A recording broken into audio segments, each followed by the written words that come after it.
Yeah, that's what that gap presented to us, right? That's right. The new tax market credit.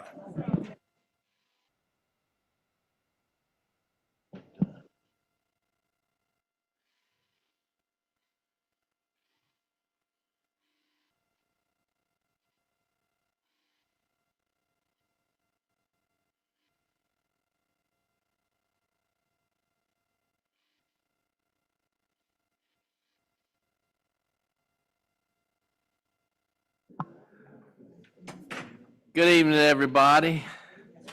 We'll call this meeting to order, and Happy New Year to everybody. It's our first meeting of 2026. So, well, let's begin with a moment of silence.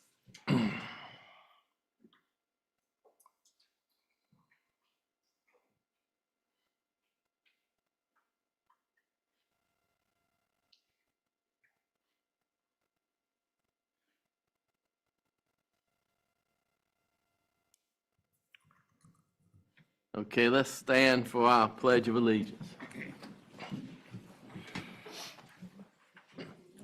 I pledge allegiance to the flag of the United States of America and to the republic for which it stands, one nation, under God, indivisible, with liberty and justice for all.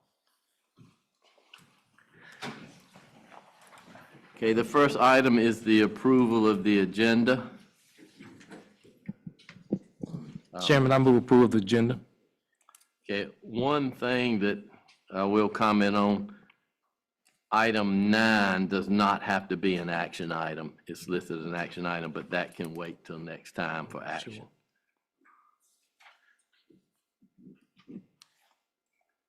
Okay. That's the only change? Yes, that's the only change. Mr. Chairman, I move approval of the agenda. Okay, I'll second. all right. All in favor, signify by saying aye. Aye. Aye. Aye. Okay, agenda is approved. Next is conflict of interest statement. Yes, in accordance with the rules of procedures adopted by this board in section 153A-44 of the North Carolina General Statutes, it is the duty of every board member present to vote on all matters coming before the board, unless there's a conflict of interest or is determined by the board or by law. Does any board member have a conflict of interest with respect to any agenda item coming before the board today? If so, please identify the conflict and the board will consider the matter.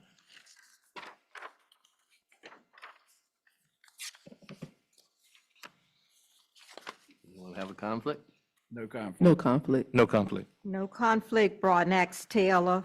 No conflict. Next item is the consent agenda, which is basically, we had to amend the board calendar primarily because of the July meeting was erroneously shown as the first Monday in July, which is going to be a holiday. So it was just shifted to Wednesday like we typically do when we have a holiday that falls on a board meeting night. So could we get approval of the consent agenda?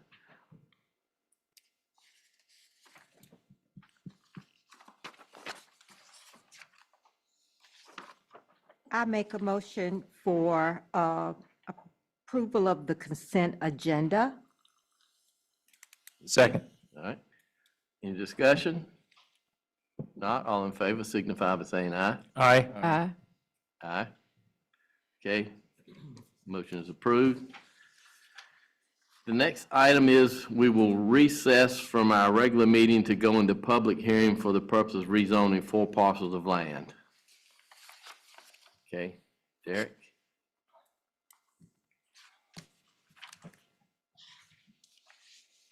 Evening, Commissioners. Good evening. Good evening. Alrighty. Tonight, we are going to talk about the rezoning of our Northampton County Commerce Park. So before we get into the public comments, I want to give everybody a spiel about what we have here in front of today so that there's a clear understanding of what we are doing, what is being rezoned, and there's no misinformation or misunderstandings about the Commerce Park and the rezoning request.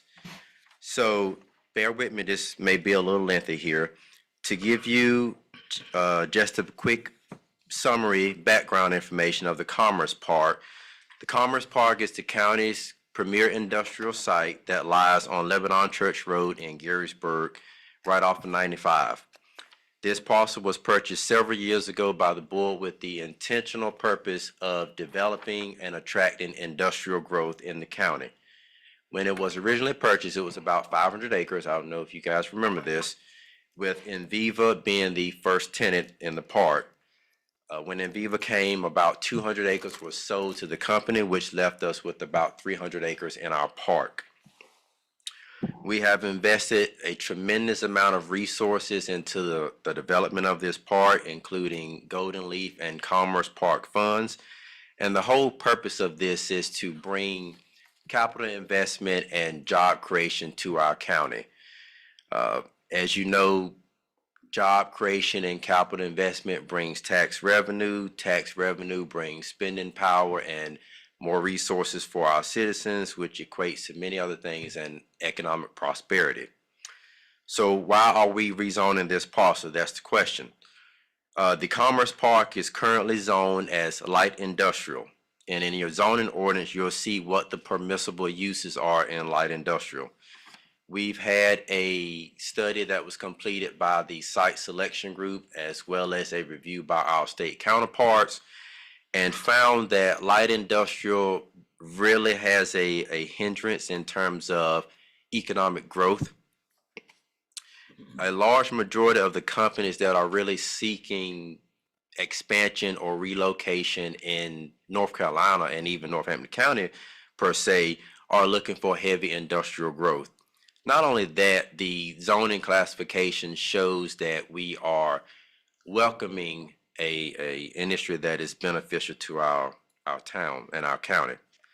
So more important to note really is that the only differences between light industrial and heavy industrial are uses, permissible uses, which I will outline for you shortly, as well as the special use requirements that both classifications has.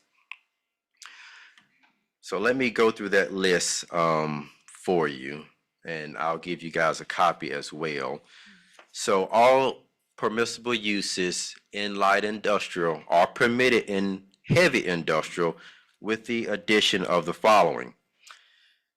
And I'll read through this fairly quickly.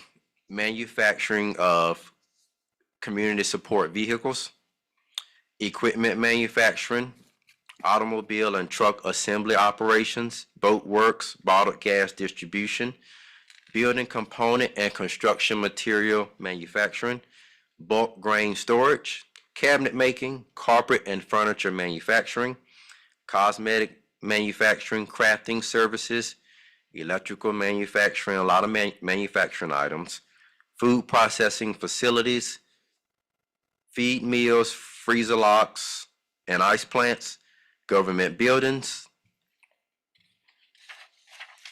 monument works, pharmaceutical manufacturing, radio and television towers, sawmills, planing mills, sheet metal fabrication, storage and baling of scrap paper, only when conducted entirely with building completely enclosed. There are some stipulations there.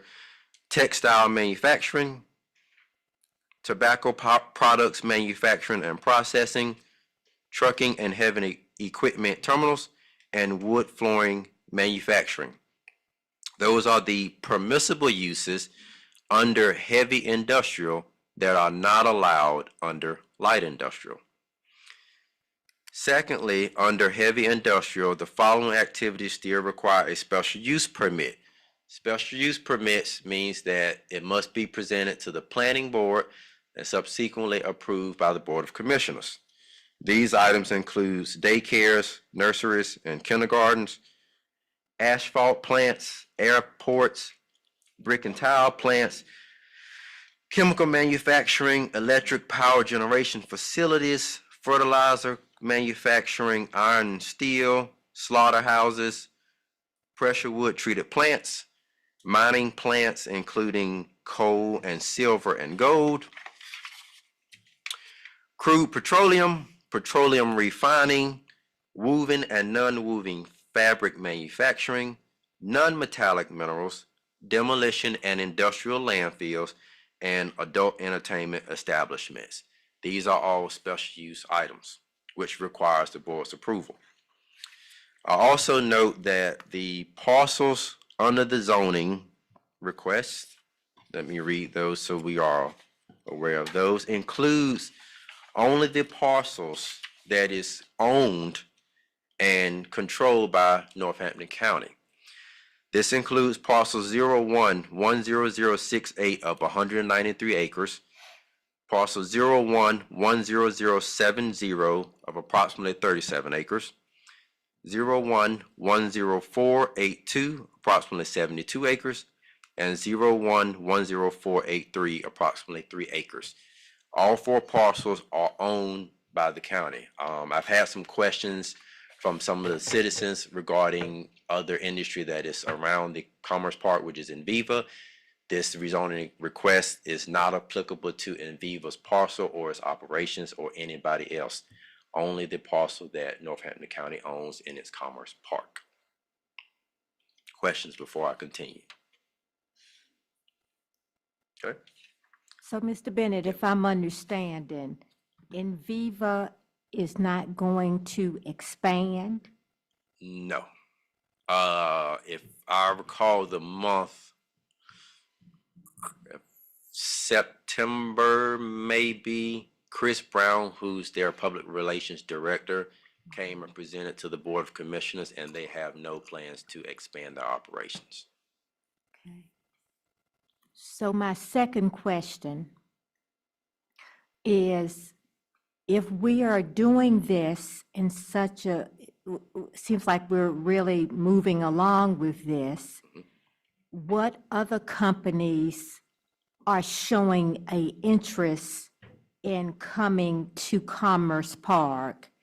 Have other companies approached you to come to Commerce Park? Are we making way for any particular companies to come to Commerce Park? Because it seems like we're doing this mighty fast to me. I mean, are we doing this for future growth, or is somebody coming to knock on our door to our house because we having company and we don't know about it? Gotcha. So to So- answer your question, this has been in the works for probably about 8 months. When we completed our site assessment earlier in, I want to say this year, but in 2025, one of the recommendations from that site assessment was to rezone the Commerce Park to heavy industrial. And what that allows us to do is when companies knock on our door and say, hey, we're looking for a site, we can say, well, we have a site and it is zoned for XYZ. To answer your question on any specific companies, we have had interest. We have aggressively marketed the commerce site. Any of the ones that have made it to what I'll say the next level of interest, unfortunately, I'm not at liberty to disclose for confidentiality reasons. But at this time, we have not made any announcements for a company that is looking at the Commerce Park. So we're aggressively doing this based on the site recommendation. Correct. Correct. So, Mr. Bennett, wouldn't this site recommendation have to come in front of the board for more discussion before any type of movement is made? Meaning, Wouldn't we have to talk about it more in depth as it relates to the outcome of what will happen, how it will affect our citizens prior to any type of We, movement? I was going to say, we still own Yeah. the park. we would have to approve anything that we sell to anybody. Yeah. So rezoning it doesn't give anybody the right to just automatically come here. Correct. Okay, I'm understanding that, but I'm just asking for more information. Okay. Would that have to come in front of us for more information? Maybe I want to be very clear with what I'm saying. Whatever we do, we want to make sure the stakeholders and the citizens have a part in what we do. Do you understand I what I'm saying, understand. And Mr. so when Bennett? a rezoning request happens, and correct me if I'm wrong, Scott and Jason, a notice is sent to all adjacent landowners, That's what I'm talking about. if I'm correct. I don't want to Mhm. misspeak. And then it is also published twice, or two consecutive times for a period of, help me out, Scott, 14 days, Excuse me, 2 successive weeks. two successive weeks. And the zoning ordinance requires that, as Mr. Bennett said, that adjoining landowners to the parcels being rezoned Correct. have to be notified of the public hearing tonight. And before a rezoning request even makes it to the Board of Commissioners, it goes to the Planning Board, which approves the rezoning request or recommends for approval of the zoning request based on the comprehensive land use plan. And that was completed November? November. Mhm. And so citizens are also able to provide comments at that hearing as well, Okay. I to make just, sure that everybody has a voice and they understand what's going on. just wanted to just throw that out there, that make sure our citizens and stakeholders have that voice. Correct, correct. They do. Mr. Bennett, I'm sure you know that. Yes. Mhm. And we'll have the public hearing after this summary so they can share any opinions that they may have. But I just wanted to make clear, based on some of the questions that I received, that this is not related to Enviva, has absolutely nothing to do with Enviva. This is simply the Commerce Park that the county owns. Mhm. And we still ultimately have full authority or rights to the property, and we can say no or yes as the county. So, any more questions? Thank you, Mr. Bennett. I'll open it up for public comments. Okay.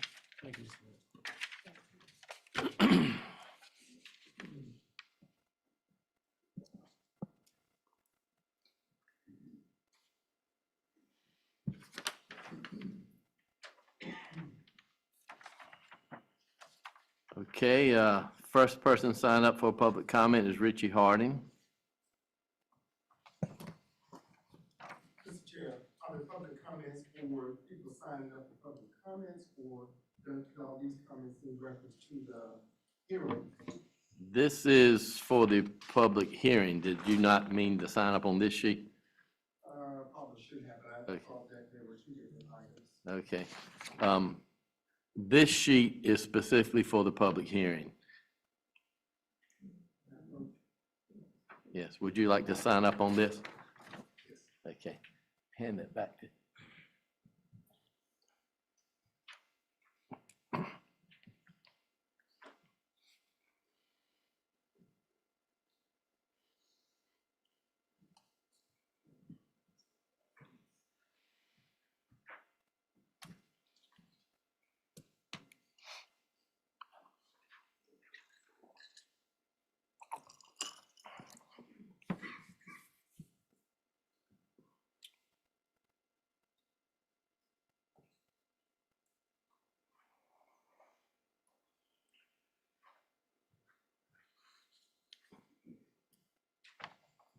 All right.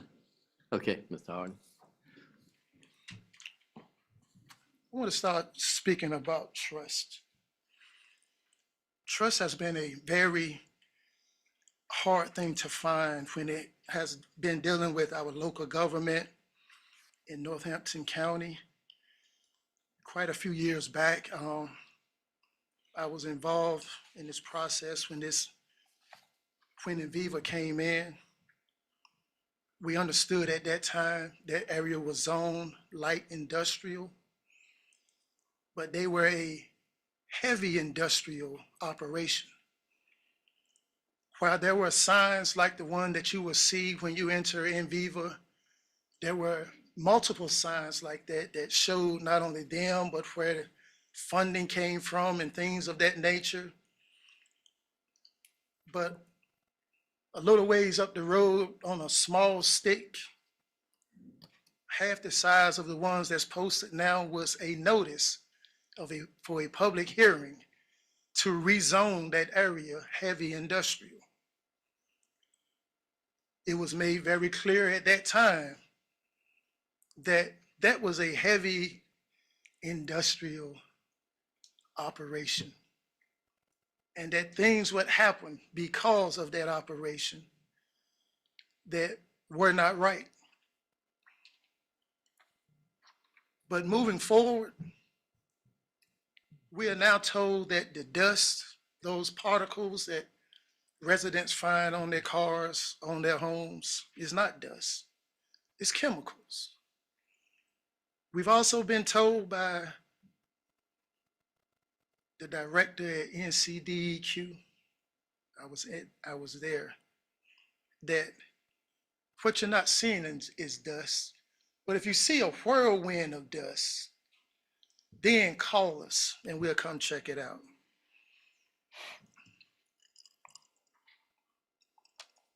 We had an understanding that we didn't want anything bigger moving into our community. So we said, well, we understand that no one is going to go back and make this company move. So there was a gentleman's agreement where we looked each other in the eye and we shook hands and we said, we're going to do what's right for the people that live here. We're going to make sure they're all right. I understand now that you can't do that with everybody, because sometimes things begin to move, things begin to happen, and you wonder why. The road that I live on is named James Jones Road. It didn't start that way. It started State Road 1200. And from the Virginia line to North Carolina Highway 46, it was State Road 1200. And as the Eden Emergency 911 system came in and they needed to do some things, some names came up. And James Jones Road, the part that I live, became James Jones Road, but going south became Lebanon Church Road. But it was still State Road 1200. But over the past year or so, I've noticed that those roads are now North Carolina Highway 186. From Highway 46 to Highway 48 to Highway 40, from Highway 48 to Highway 46. And when you turn left, which used to be North Carolina Highway 46, going towards Garrisburg, is now US Highway 158. So as we have town forums in Gaston, we talk about these things. And I asked the people that live there, did you get any notice that these roads would be changed? These highway numbers would be changed? No. But there's a general statute that says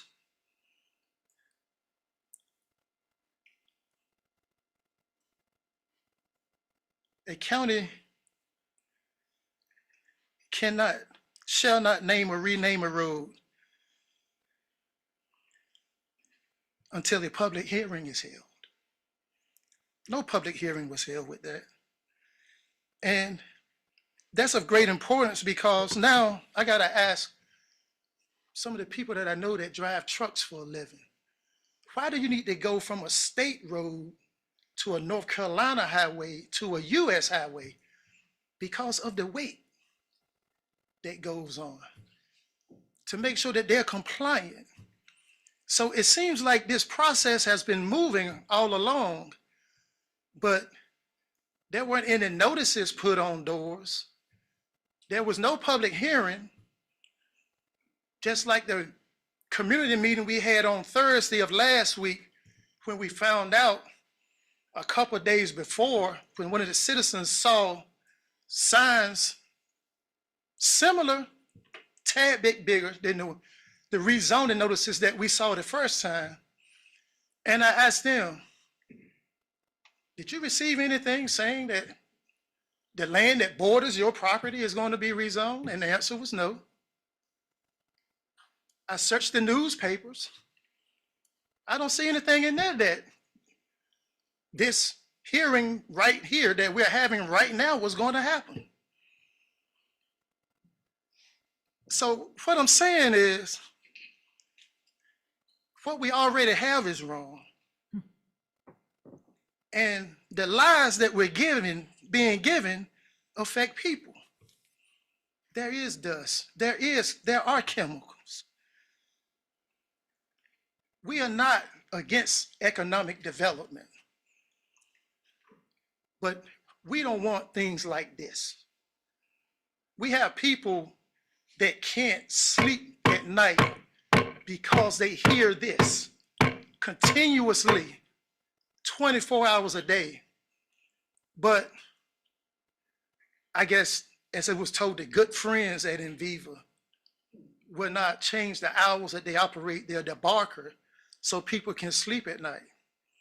Or your good friends at Enviva will not put sprinklers on those dust piles so that that dust do not get away from people's property. Now, people can say what they want, but everybody got a little bit of sense. And everybody understands that that dust came from there. It continues to come from there, and it's going to continue to come from there. But something needs to happen to make sure that it's right. So how can we say we're okay with rezoning this property? And we're going to trust the very people that put signs out at the last minute before over a holiday weekend for a public hearing to make sure that nothing else comes in that's worse than what we already got. The landfill, the hazardous waste, those things can come. And I do believe quite a few years back, Ms. Joyner, part of that fight, my mom, part of that fight, that was coming. So what has changed? And if you're going to bring something, why you want to attract something similar to what you got in Halifax County? You got jobs over there that people aren't working. So what can you bring so great to Northampton County that's going to get people off their butts and to work? I understand confidentiality is important. We heard that word a little while ago. But we're talking about a business that wants to come into our community, that wants to be a part of our community, but you're trying to protect or hide what's happening like it's a personnel report. That's confidential. Not if you got a business that's going to come to bring even more noise, more racket, more traffic, more trees are coming down. We got more and more deer laying down beside the road. Deers that are dead, they've been hit. I've hit 2 within the last year. Working on my truck right now, try to piece that back together. These things are important. People's lives are important. And the way that things are done here cause problems. I have been talking to people through this election cycle. Every 4 years, every 2 years, we're turning over seats. I understand it takes a lot to learn what goes on with this job. And by the time you get your feet in good and get a really good understanding of what's happening, somebody is voting you out because we have things like this happening. And it doesn't make sense. We shouldn't have to continue to go through this over and over. But it takes somebody doing something different than the things that have been done wrong to us for all of these years to change that. And it's got to start somewhere. We had an issue. We come, we don't get answers. I really do believe something's going on with Enviva, because when they sent the report, the letter in, they said they were compliant in a light industrial zone. So when Heather Hilliker from the Southern Environmental Law Center began back in that email chain, the county attorney stepped in and said, I'll take care of it from here. And you hear nothing else. They were wrong. They are wrong. And he's telling North Carolina Department of Environmental Quality, who most people in the environmental justice world have no respect for, that they're right. But we can't get our county commissioner to come check on it. This is what I'm talking about. Why this lady got to drive all over the county? This lady's driving all over the county. We're electing people. Nobody even knew who you were, sir. People were so mad with the priors because of things like this that nobody knew who you were, but they voted for you We're because they getting off wanted track something of different. the subject here. No, it's one subject. It is about a rezoning that is happening just like everything else. It's being done poorly. And I'm just letting you know this is why we are here, because people can't trust a simple process to be done because they have been done wrong for so long. The same thing over and over. And the people we elect continue to do the same things over and over. I'm asking y'all to do something different. If you got something that's going to come in, bring it to the people. Every second Tuesday, 6 p.m., Bishop Welch Community Center, we're there. We'll come here. We drive here. There's no problem. We can talk about, hey, whatever it is. It would be wonderful to be able to have some businesses come in into that industrial part that we can talk to our school district about to make sure that they got training for them readily. Instead of kids taking elective PE, advanced PE, advanced PE, advanced PE, they need to take some woodwork, mechanical classes, pipe fitting, whatever it takes. That's how we work together to build, to grow. Not coming to meetings and then as soon as you leave, get stabbed in the back. Thank you for your time. Thank you.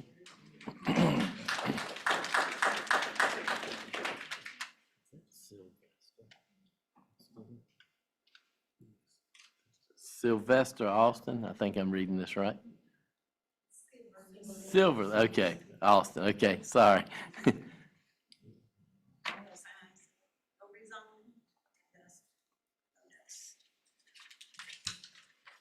I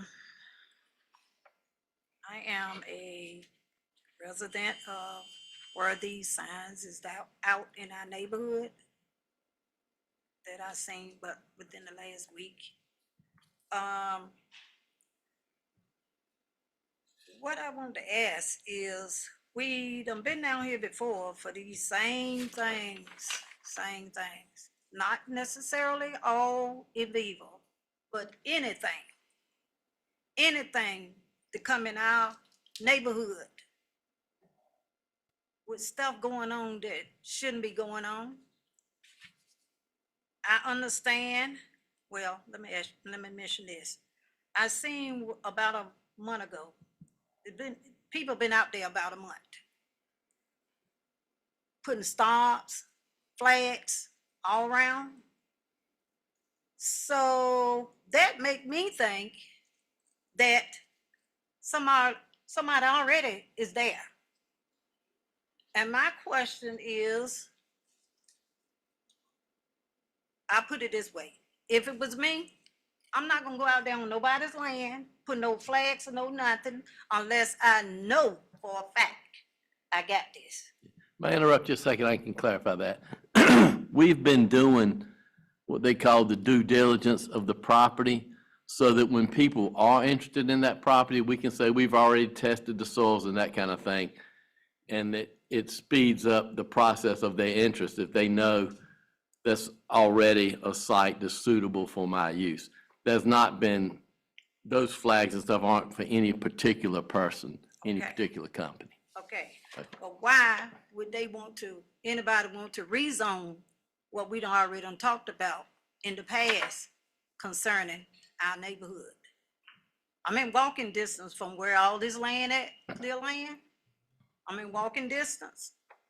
But we dealing with enough noise in our neighborhood. And I just want to know why is we got to keep going through all of this? And why do they want to rezone the area when there's enough going on in the area? People need jobs.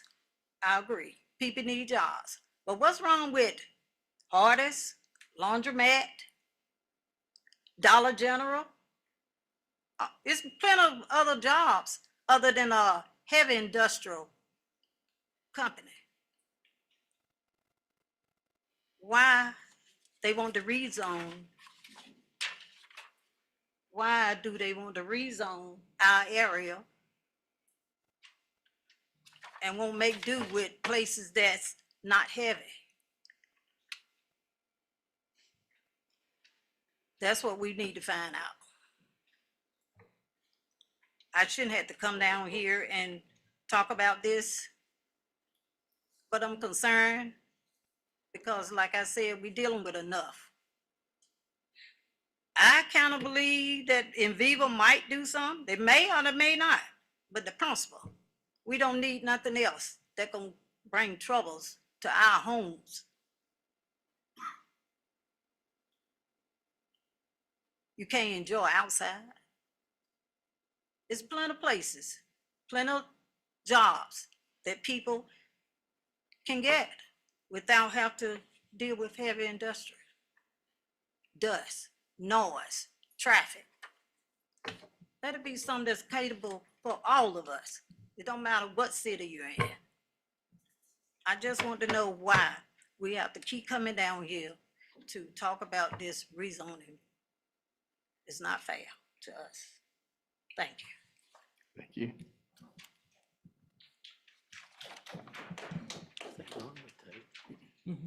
All right, is she it? Rhonda Taylor?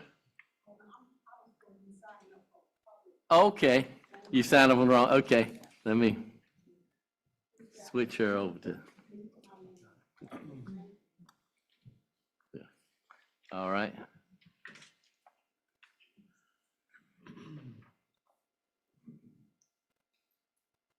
Ms. Joyner?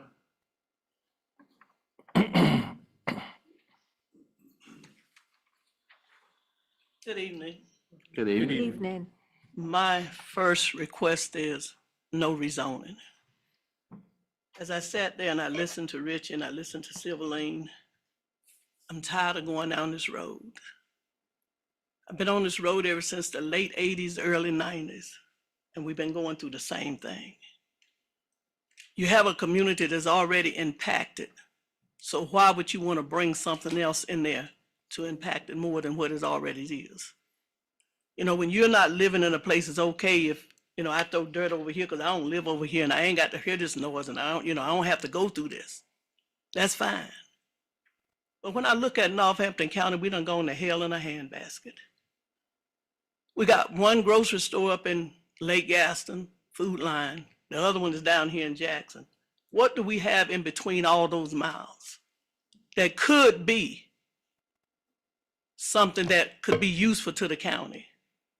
If you all realize how much money you all lose from Northampton County because we got to go to Halifax County to either Walmart or Food Line to make grocery because we don't have a grocery store in our area. I'm a member of the credit union. I'm not coming to Jackson to the credit union. I'm going across town because it's quicker. All these things that we could have if we had somebody that was working and had the concerns of the citizens in mind. These are the things that we need. I look at Weldon and I Googled the population in Weldon is a little over 1,300. I Googled Northampton County, we're a little over 16,000. But then when you look at Weldon, they got a new hotel over there. They got a new steakhouse. They say Chili's is coming. So what's wrong with us? We need somebody that's going to work for us. We pay our tax dollars, but we don't have any representation. We are paying people to kill us because that's what's going to happen. Because when you bring that heavy industry in there, the dust, the fumes, whatever it is, it's going to cause cancer and all the other things that go with it. So profit over people need to stop. We need to have somebody that think enough when you take these positions and put your hand on that Bible and take that oath. I don't care what district you're supposed to represent, but you say you represent Northampton County as a whole. We don't have representation. And I hate to call it out, but we have one county commissioner that whenever we're having something and she know that we're having it, she's there. That's the only voice we have in Northampton County is Melvetta Taylor.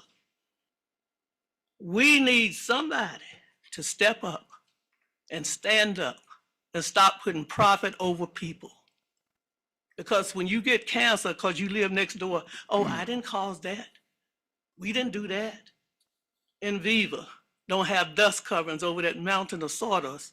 But then the county said, well, we don't do that. We don't make sure that they're in compliance. Why are you gonna let something come in the county that's harming your people and you have no say-so over it? That comes from the EPA, that comes from DAQ or DEQ. We need representation. And I'm gonna say this to everybody sitting up in here. The power is in the pen. Elections are coming up. You better know who to vote for and who not to vote for. We need somebody that's gonna be man or woman enough to stand up and fight for us. We need an economic developer that's gonna bring something that can help the community rather than harm the community. And you can say what you want to. Some is in plan, we don't know what it is.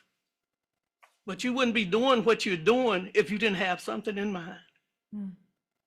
So, you can play the games, but just like I say, the power's in the pen, y'all. Elections coming up, you better know what to do and what not to do. And that's all I'm gonna say, because I'm through with it, because I'm tired of doing this. I've been doing it for 20-something years, and we still get the same results. All right, Clinton Williams.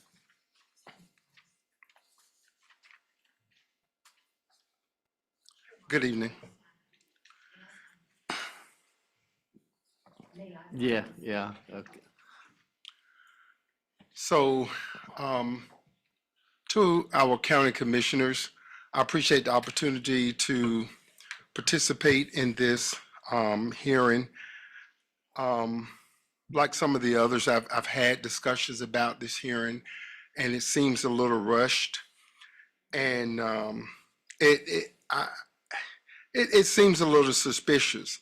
I don't want to come before anybody and accuse you of anything that is not necessarily true, but let me share that it does seem a little suspicious. And I sort of sat and listened to the people that spoke on today, and I heard the same theme ever since New Year's Day when people were meeting about this, which said there's an urgency in the air when people are meeting on New Year's evening. I was in West Virginia, but I heard about the news here in Northampton County. Northampton County has historically been known for its agricultural heritage, and that is fading away. I would say by bits and pieces, but it's fading away by leaps and bounds because of the kind of industry that we're bringing to Northampton County. Folks are really concerned about the environmental health in Northampton County. There was a group in Gaston, and I got a personal invitation from Ms. Joyner Deacom, and I came because they were showing a documentary on a film that's called The Smell of Money. And that sounded pretty good to some of us until we understood that The Sound of Money was about hog farms that caused a lot of cancer and other kinds of health issues. And one of the ladies that were one of the forerunners to get this issue resolved died before she could see the end of it. She died from cancer. In this county, we want to have businesses come here. Economic development is very important, and I don't remember a commissioner at the table. I don't remember any past commissioners, as a matter of fact, who did not run on economic development. But we've got to start looking at economic development very different than what we've looked at it in the past. It can't just be about bringing businesses to Northampton County. But we have to make sure that Northampton County does not appear to be a dumping ground. In spite of all of this, I did get some really good feedback from a lady, and I can't remember. I was down in Raleigh when the Supreme Court heard the Leandro case. And this lady said to me, when I told her I was from Northampton County, she said, "Oh, you're from Northampton, down there where you all were able to get those folks out of there that wanted to bring the coal ash farm. They came to us also. And we were glad to see that y'all were able to overcome that. And we see y'all as a model." And I thanked her for that. And I was glad that she and others would see us as a model. We want to be a model for more than just coal ash. And some of you sitting at the table heard about coal ash when it was germane to Northampton County. In fact, that's probably how some of you got elected. Now, we cannot agree with the people. We cannot disagree with leadership. And then when we get in leadership, we do the same thing that we disagreed with the leadership about in the first place. We can't do that. And so I think the communication is a big part of any relationship. As a matter of fact, I'm going to say that is the impetus for any good relationship. And when you're not communicating in relationships, that's a good cause for divorce.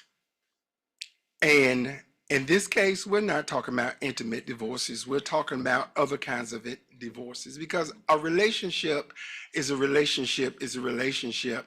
And we sort of got married when we said to the county commissioners at the table, "I do accept you to be my lawfully, not necessarily wedded, but my lawful decision maker in Northampton County." And so when these kinds of things come up and you see these crowds, generally when I come to a board meeting, I know when there's a hot issue. And that is when I drive up, the parking lot is absolutely full. And people are sitting, looking quiet, and somebody's waiting for someone to talk. And I wasn't going to get up today, but I decided that I want to get up and say something, because sometimes people are here, and I've said this before. I said it to the probably about 2 boards ago. Sometimes there are people that are waiting for someone else to get up and speak for them because they're not comfortable getting up and speaking.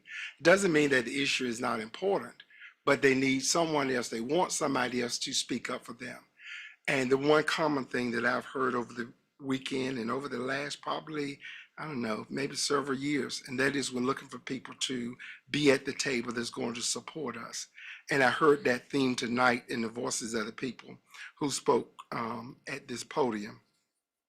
We've got to stop bringing businesses in that nobody else wants. And we got to start bringing businesses to Northampton County that we can say, you know what, as a result of these companies coming here, we have an unemployment rate that is, I don't know, 1%. I don't know that it gets to 1%. But we have more people employed in our district because we brought those businesses here. That's what economic development is about. It's not about people coming here because they can get a tax break and so forth and so on. But county commissioners, I want to say this before I sit down, that if you have a lot of people with the kind of mumbling that is going on right now that says we don't trust your decisions, we don't trust that you are simply rezoning, we think there's something else going on. I heard the folks say that several times here, and I kind of, my feet went to the bottom of my shoes, because I don't ever want anyone to stand before me and say that. So we've got to try to figure out a way to rein that back in. And just, if you don't mind some advice, communication would be important. Commissioner Taylor, you concerned me with one of your questions, and I heard you go into a place and you sort of stopped.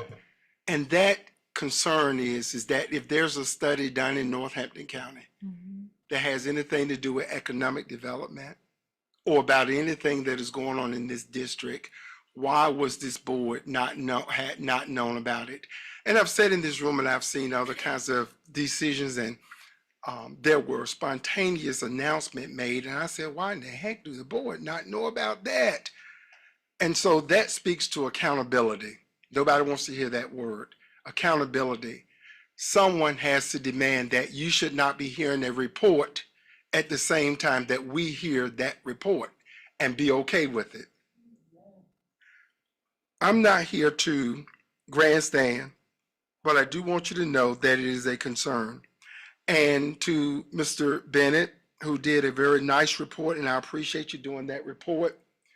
What the folks sitting in this room are concerned about is not whether the kind of manufacturing that build cars or boats or mobile homes or steel. We're not concerned about those kinds of things. What we are concerned about are those businesses that you said would require special permits. And why are we concerned about that? Because that's what comes to Northampton County. Those places, those things that need special permits, and they're killing us softly. The people in Gaston should not be concerned. Now, I don't want to make this about Enviva, but the buzz has been Enviva is expanding. I've heard too much about Enviva, and I don't want to hear really anything else about Enviva if I could get around it. But I think that now it's time for the commissioners to have a discussion with them whether they're going to expand or not. That simply says this: look, you are visitors in our house, and we're not going to be uncomfortable because you're in our house. Now, what we need from you, is for you to help us out. Because once you get them here, I think they can't tell us, go take a hike, and I'll give you a bottle of water to go with that. If we do not put some things up front that says, you cannot disturb us late at night. Come to my house and have to stay for a night, nieces, nephew, cousins, or friends, and disturb my sleep, I'm gonna get up and put you out in the middle of the night.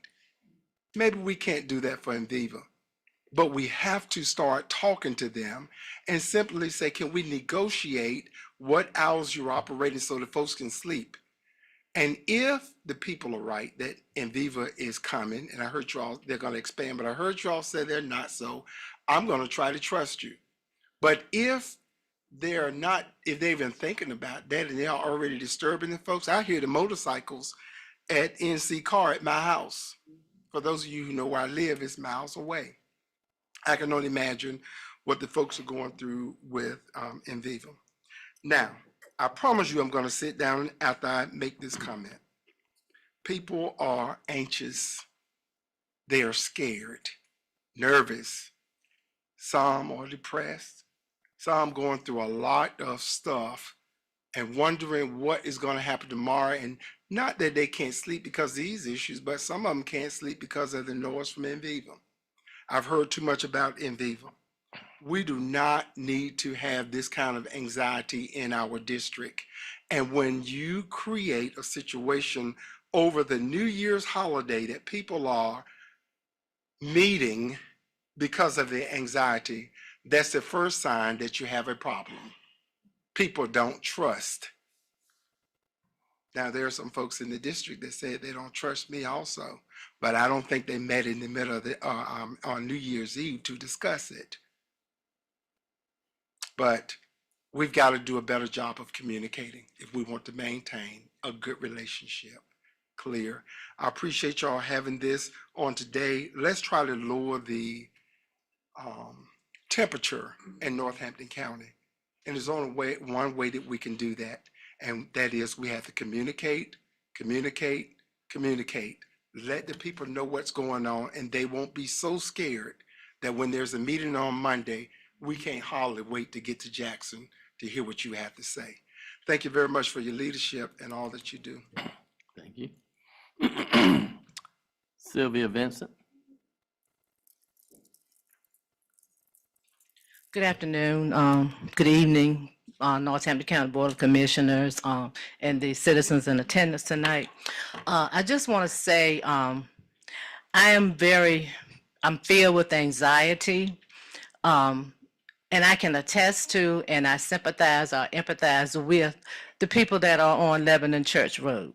I don't live in that neighborhood. I live in the Voltaire community. I have family and friends that live in the Lebanon Church Road area, and I feel them because a monster was created in my neighborhood. and we don't know what's going to happen to us. And I have been here and I have explained to you that monster that's in our neighborhood, and we don't know what's going to happen to them. Please do not bring other monsters into Northampton County, wherein the people they don't feel comfortable living around them. They're worried about what's going to happen to them or what's going to happen to the future of their families. We don't need that. There are so many other outlets that you can look into to bring more into Northampton County rather than concentrating on rezoning for heavy industry. You can look in other directions. So I please beg you to please communicate with each other. Communicate with the people that live in the neighborhoods. Talk to each other. What is best for the citizens of Northampton County? Is it bringing sickness on them, or is it better to bring money? Which one would you choose? Do you want a sick county or do you want a rich county? And I just beg of you to consider whatever it is that Mr. Bennett is bringing to you. Consider it, take time, and think about it. And those are my comments for tonight on that. Thank you. Erica Smith?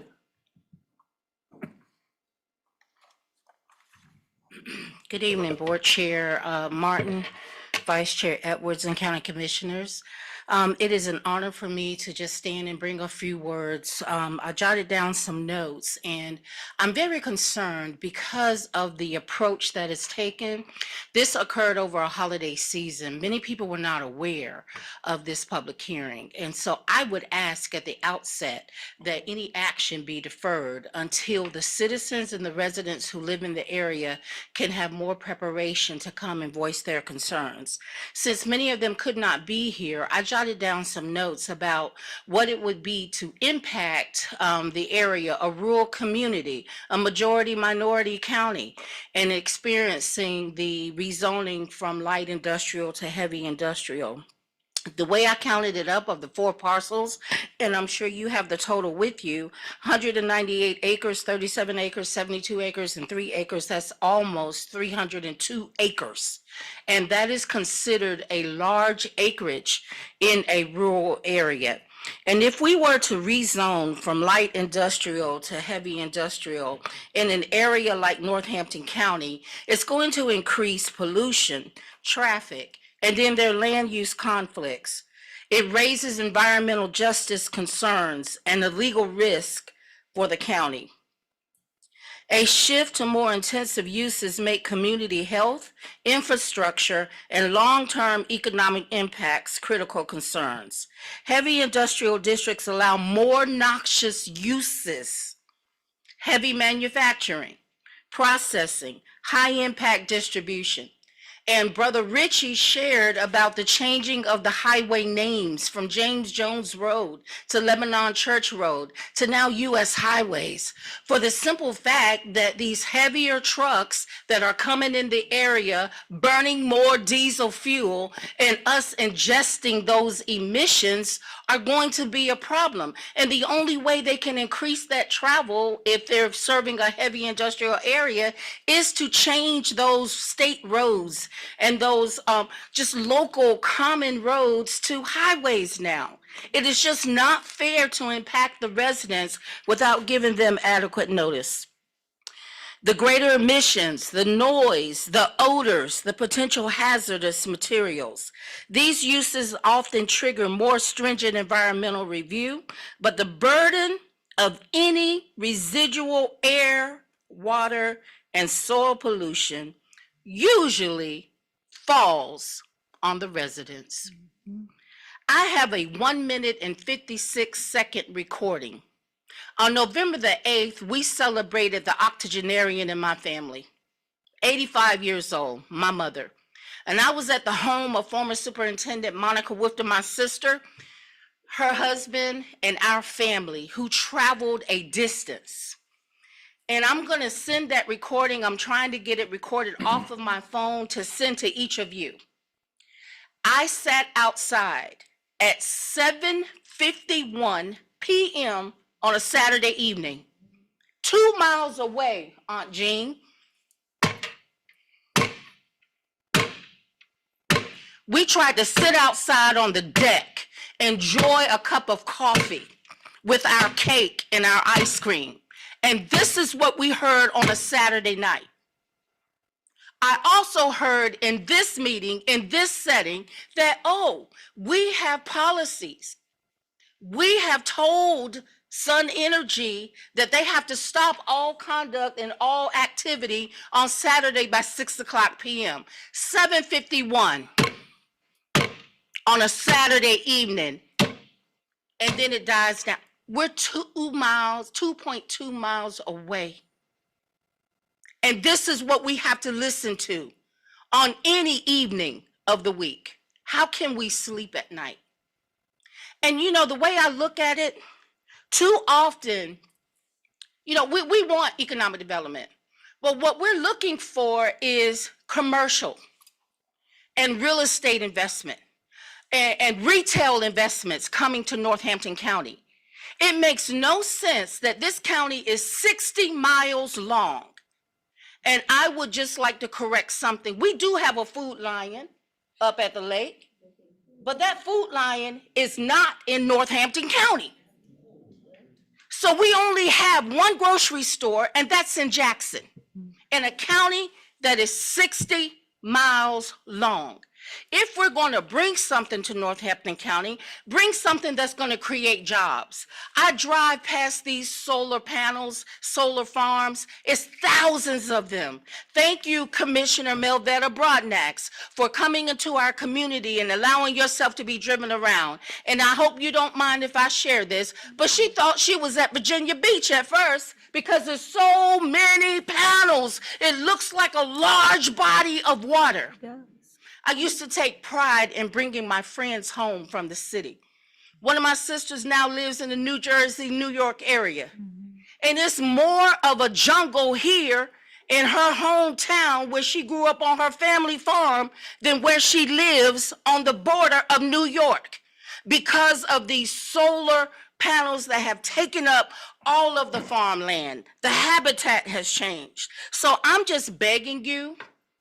I'm begging you. I know that you have 2 meetings a month. One meeting, you take the information.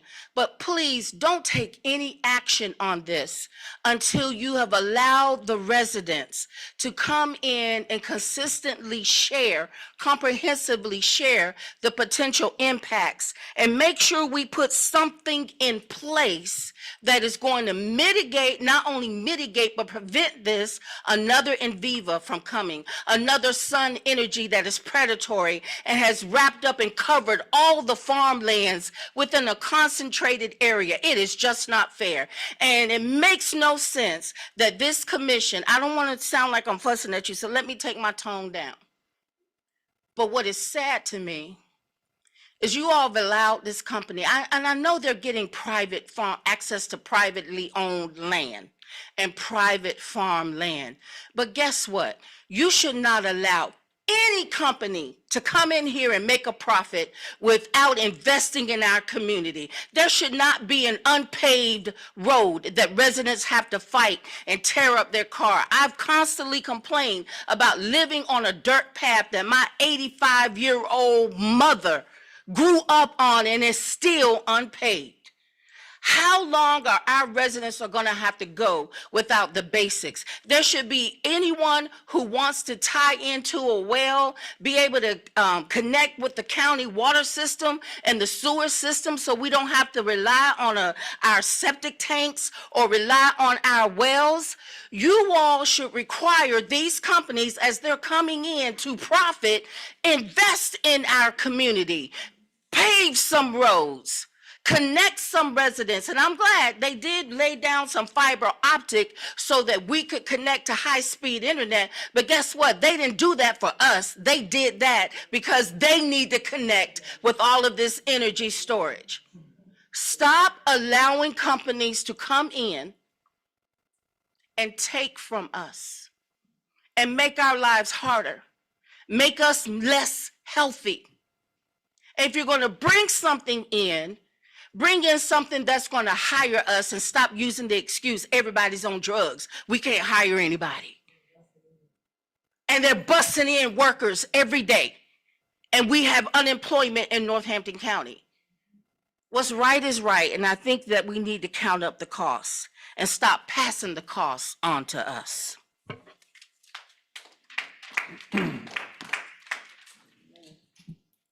Okay. That is the last person signed up to speak. I would like to make one comment. I don't know if any of you remember the NCAP group that fought against the hazardous waste incinerator. Anybody remember that? We're going way back to the 80s. I was one of the early members of that group.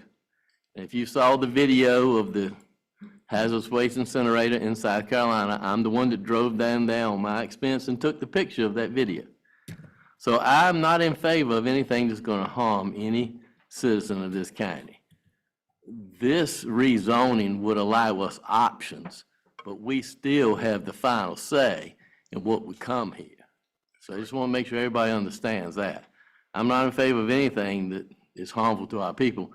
I was not involved in any of the bringing of solar farms here. I hate those things.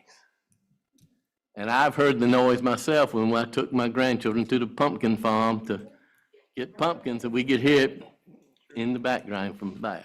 Yes, ma'am? If you look under heavy industry, Mm-hmm. things that can come in under heavy industry, every one of them is a health hazard.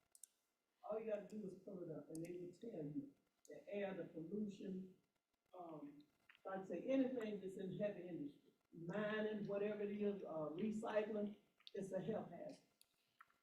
I All you would, gotta do is look it up. I would disagree that everything in heavy industry is a health hazard. Some are, but you know, Look it up. yeah. Another thing, and I'm gonna be quiet, you know, like Richard said, we have meetings every second Tuesday in the month, at Wayne West Community Center. And I admire Mr. The zoning person. He's been to the meetings, he asked if he could he come? And, you know, and I admire him because he's the only one in this county that I have known to come in the county and ask to come to a meeting so that he could get to know the people. And I commend him for that. And I invite you all, if you're concerned about what we're talking about, come out sometime and see it for yourself. You know, we're not gonna harm you, but we just want you to know, because see, what you know for yourself, I don't have to tell you.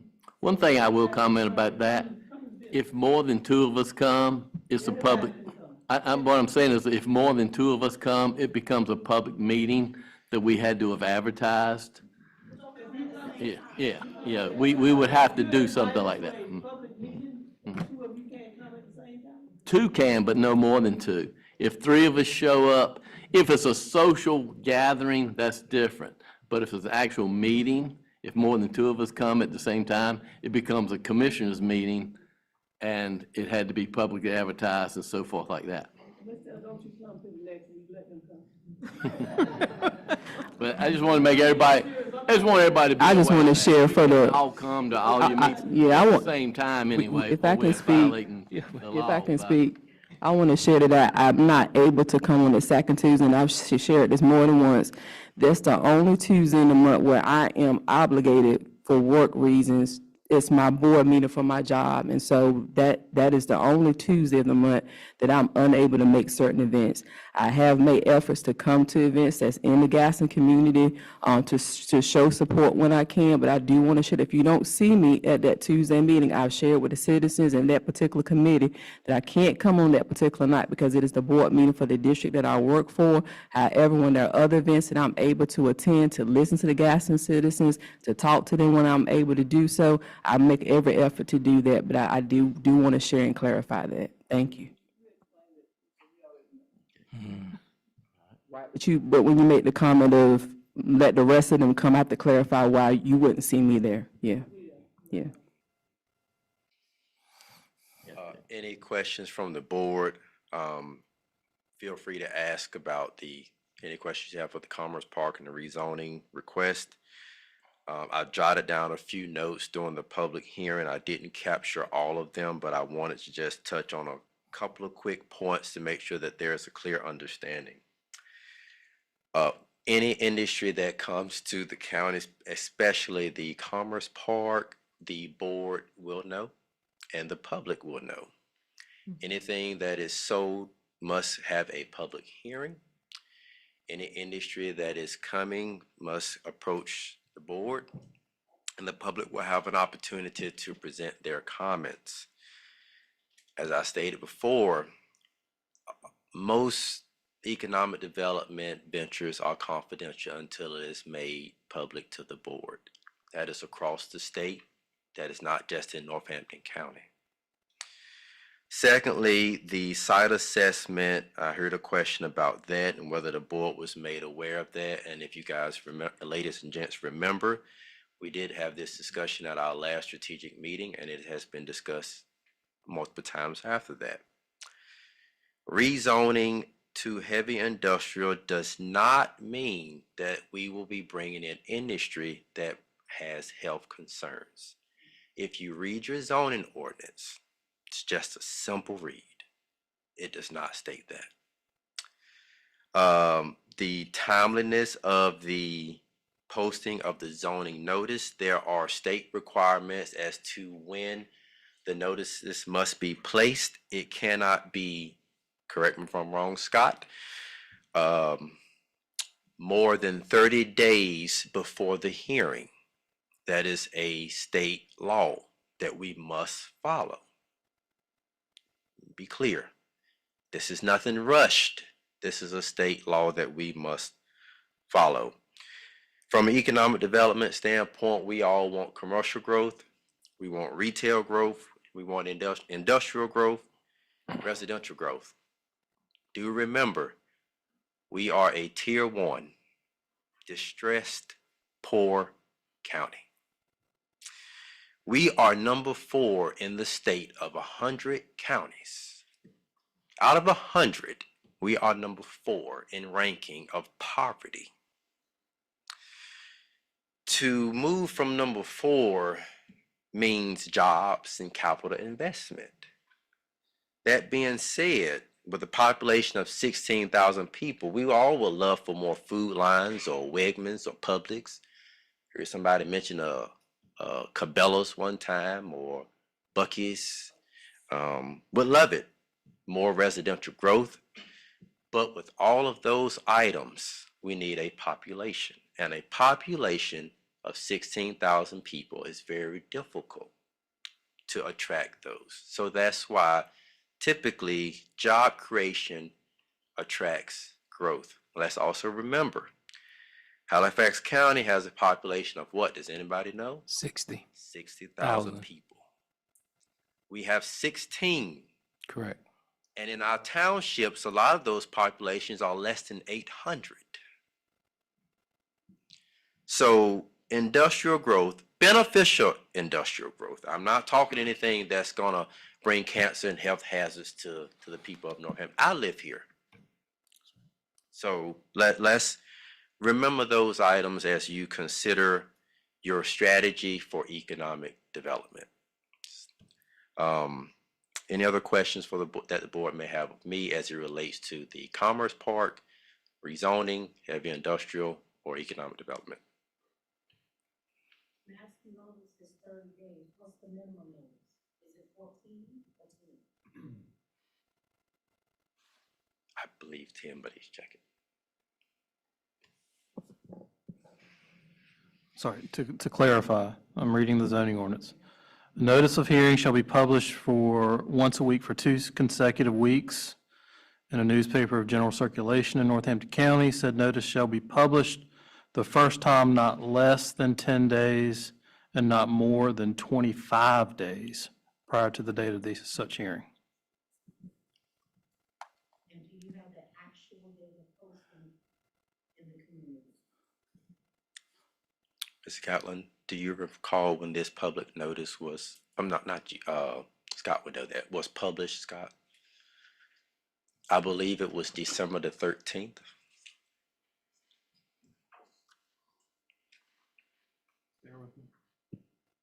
And is that business days, holidays, weekends, or included? To answer your question, yes, I believe they are. Just calendar days. Yes, it's calendar days. I know most of those kind of things are calendar days, and not just business days.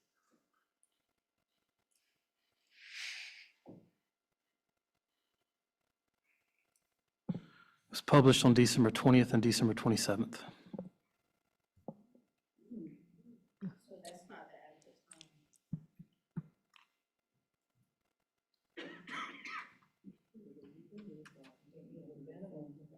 Yeah, it is. It is. The first, It you was said the first one was the 20th, 10 days, right? but it hasn't been business days. The 20th was on a Saturday, which is, I knew But that I was. think it's calendar days. Sure. It's calendar. Is that correct? That's what I'm trying to find out.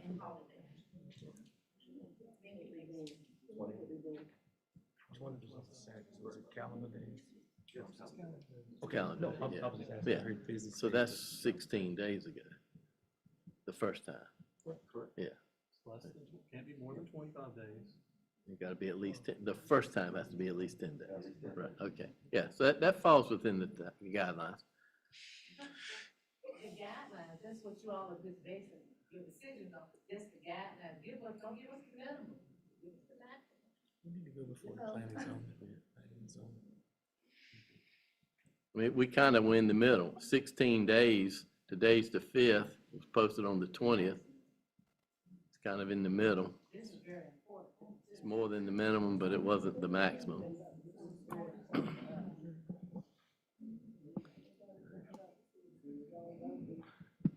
When did it go? before the- When did it go before the planning and zoning board exactly, Jason? Which is the date? Do you remember?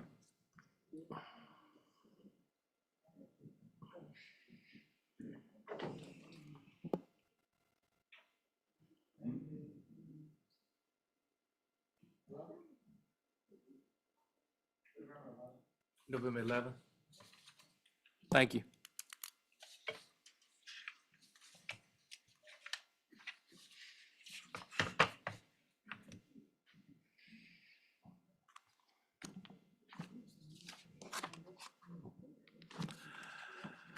When was the ideal time for it to go out? Was that the ideal time? 12. 12, 11, 12? Yeah. Okay. I don't know, but when was the ideal? I mean, the ideal time. Do what? Is there anything that prohibits you from giving residents 25 days? Especially in consideration of holidays. And people are traveling and out of town with their families.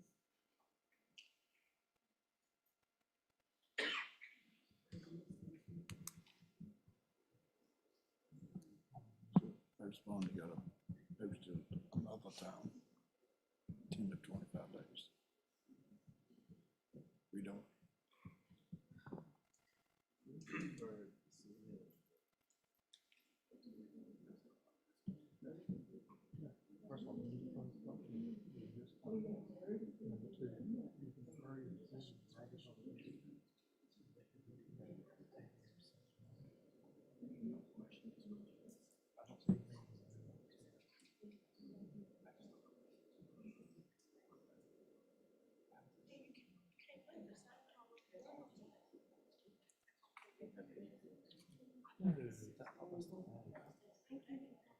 That's the plan. Yeah, that's the plan. It's not the number. Yeah. That's the plan.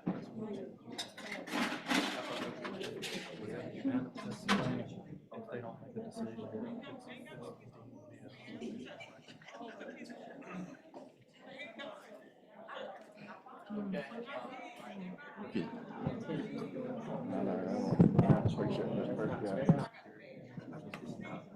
I knew it.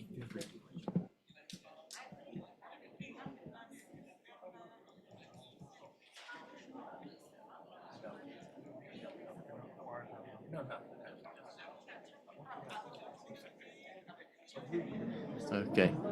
Okay, could I have everybody's attention? Does anyone have any more questions from the board for Derek? Okay, if not, we will close our public hearing and go back into our regular session. Okay, what is the board's wishes on this item? Would we like to defer it to the next meeting or vote tonight?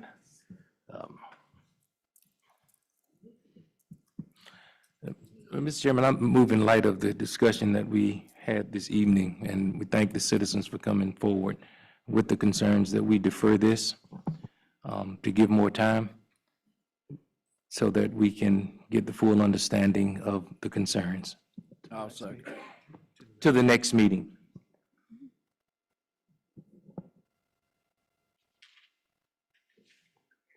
I'll do it. All right, you have a second? Any further discussion? Okay. If not, all in favor signify by saying aye. Aye. Aye. I, Broadnax Taylor. All right, motion is carried. And I would like to comment that the board does always encourage economic development, but we do want it to be safe and profitable for our citizens, that we benefit from it. Because as I said earlier, I was involved in the fight against the incinerator. I believe it's close to 40 years ago now. But, you know, I want things to grow this county. We need that. Absolutely. We all know, in my lifetime, we've gone from probably 25,000 people to 16,000 people. We have. And that's what we're trying to do. And this would give us more options Absolutely. if we approve this, but we would still scrutinize. We're not just, if we pass this, it would not just be a blank check. Bring us anything because we're desperate. We would still scrutinize anything that comes before us for its safety and benefits to the county. But I just wanted to clarify that. We're not just going to bring in anything just so we have something. All right. Okay, next item on the agenda is the citizens' comments, the regular citizens' comment period. Citizens, those who have signed up when you're called, please approach the podium. Your comments will be limited to 5 minutes. The chair will cut off all speakers exceeding their allotted time. If you have any questions of the board, you'll receive a response from the Board of County staff. The board will not respond or otherwise engage in a dialogue with you during your allotted time. And pursuant to North Carolina law, this time is allotted on the agenda for public commentary on county business. This is not an open forum to be publicly critical of the performance of any county commissioner or county employee, and the chair will maintain the order and decorum of the meeting. Mr. Leroy Scott Jr.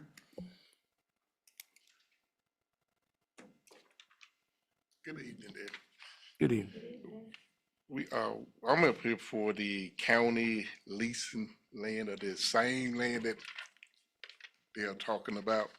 We've been leasing for the last 5 or 6 years, and we're trying to find out if we keep leasing it for the next 3 years. Okay, do you know which piece he's Can I? talking about? Yeah. Yeah. That's Okay. Brother Scott, that's the land we just said about the hunting, right? Yeah. Yeah, we discussed that.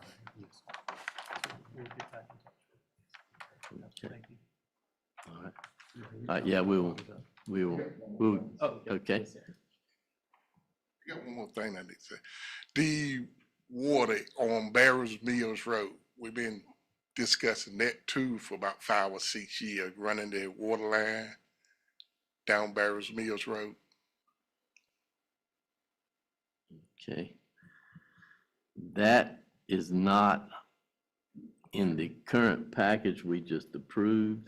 I'm not sure what the plans are for that in the long term.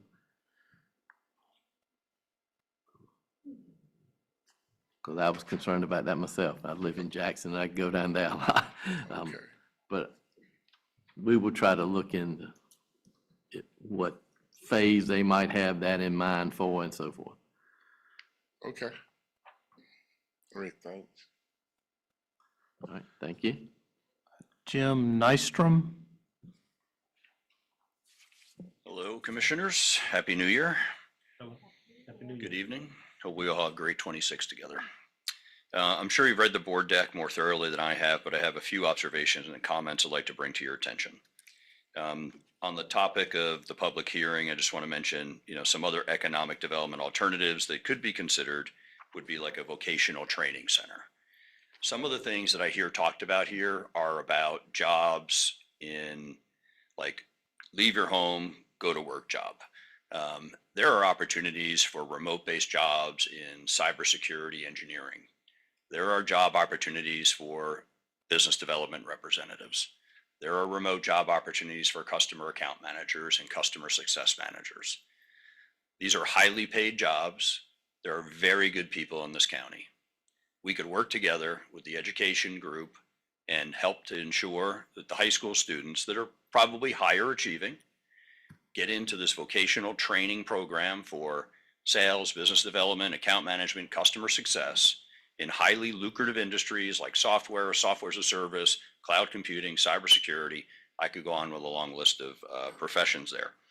It would be thinking differently than the way the county's thinking today. We have to have industry and jobs to support everybody in the county. So I'm not saying this is for everyone, but I think we need to think beyond how we've been thinking for the last 25 years, at least in my short time here of 8 years. Agenda tab 8, ClearGov contract. Thank you for sharing the update on the ClearGov contract, extending the term to 3 years, pre-negotiating the annual increase, bundling of the software packages for inclusion of more modules for a lower total cost, allows the county to maximize the buying power and savings. The contract is now fair to the supplier and more advantageous to the county. So thank you. I know you're going to consider that later on. I spoke on that about a month ago. I have no fight in the game here, right? So I can just say that I can see how the county is run today with spreadsheets and email and out-of-date information and manual entry and errors. And that product is something that can dramatically improve that. And I'm certain that that product can essentially pay for itself with the organization and the efficiency that it brings to all the different county departments, not only in budgeting, but in modeling and reporting and transparency and accountability. So that I'm not a sales guy for them, so I'll stop on that matter. Yeah, who do you work for? I like to solve problems and I hate inefficiency. And I can see the pain that the county's going through right now, and there's a solution ready for the taking. Economic development matters. I'm glad to see the updated bylaws, especially the attendance requirements and the additional clarifications. I recommend the Department of Education and Economic Development work together to align our local skills, the necessary skill development with high-paying remote jobs, as I mentioned earlier, not just what we have available to us today. We could offer skills to our young citizens to qualify for high-paying remote positions. As I mentioned earlier, I'll skip the titles. These are all minimum $80,000 a year jobs, work from home. There are thousands, hundreds of thousands of them available out there. We should inventory all the benefits that Northampton County has to help retain our citizens and grow the county. We must look beyond the traditional local jobs and attract remote jobs, as I mentioned. There are certainly residents in the county who are aware of these remote jobs and can help connect the Economic Development Commission with such companies. I would be one of those people as an example. Per Article 7, section, qualified individuals can serve on bodies created to achieve specific objectives. I would be glad to help share my ideas and potential solutions in part of that bylaws that were just updated for the Economic Development Commission. The meetings should allow for remote attendees. You want everyone to attend, make attendance easy.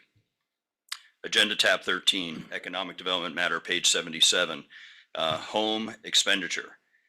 I don't know, $65,000 to improve a 3-bedroom house makes sense to me. Why is the completion date June 2028?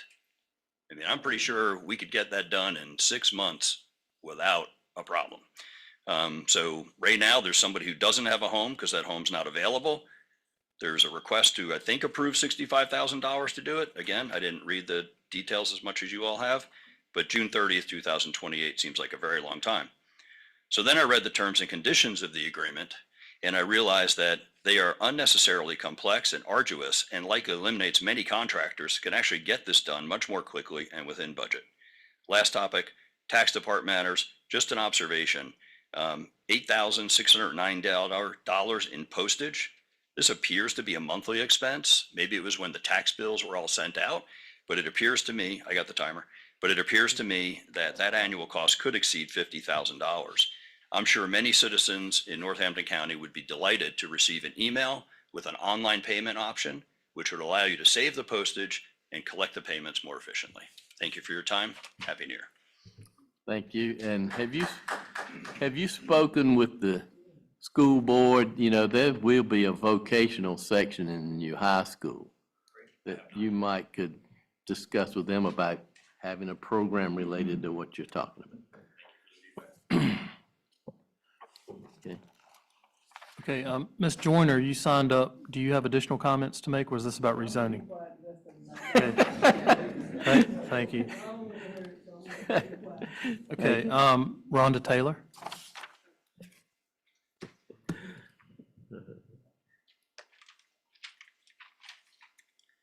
Good evening, everyone. Commissioner Chair, Commissioner Vice Chair, Commissioners, County Manager, everyone out here, Happy New Year's. I haven't seen any of you, I think, at all this year, so Happy New Year's. Just want to highlight something on sometime in December, the commissioners had given us at Social Services some money. So on December the 22nd, 2025, the Northampton County Department of Social Services management team and I passed out hams, turkeys, single chickens, and double packs of chickens to approximately 230 people with the assistance of Commissioner Dr. Kelvin Edwards and Dr. Kedra Whitaker, as well as our board clerk, Deborah Gatlin. The citizens who received the meats were very appreciative of the fact that there was no income limit put in place. Oftentimes people judge others and say that they don't need something or why are they in line. Unless you've walked in someone's shoes, you don't know what they're going through. So you all made it possible so that there was no judgment. And this was nothing there was nothing but positive statements given. I stand here tonight just on behalf of the DSS staff to say thank you. Thank you for what you all have done. The citizens did appreciate it. I know you had given money to the county, to the towns as well. And I have heard positive things from the towns, the people in the towns. And I just want to say thank you because, again, you don't know what somebody else is going through. I might be going through something. And just because I'm the director of social services, you don't know. You don't know my story. And so when someone comes into that agency, I make sure my staff, and I tell them, you don't know their story. You could be on the other side of that table. So you treat them how you would want to be treated. And so I just want to say thank you, thank you, thank you, thank you. Thank you. And I'd like to thank Commissioner Whitaker for spearheading that. She put a lot of work in that, as long as some of the others. Don't want to leave anybody out, but she kind of spearheaded that, and I appreciate her efforts in that, and want to thank her for that. I appreciate that.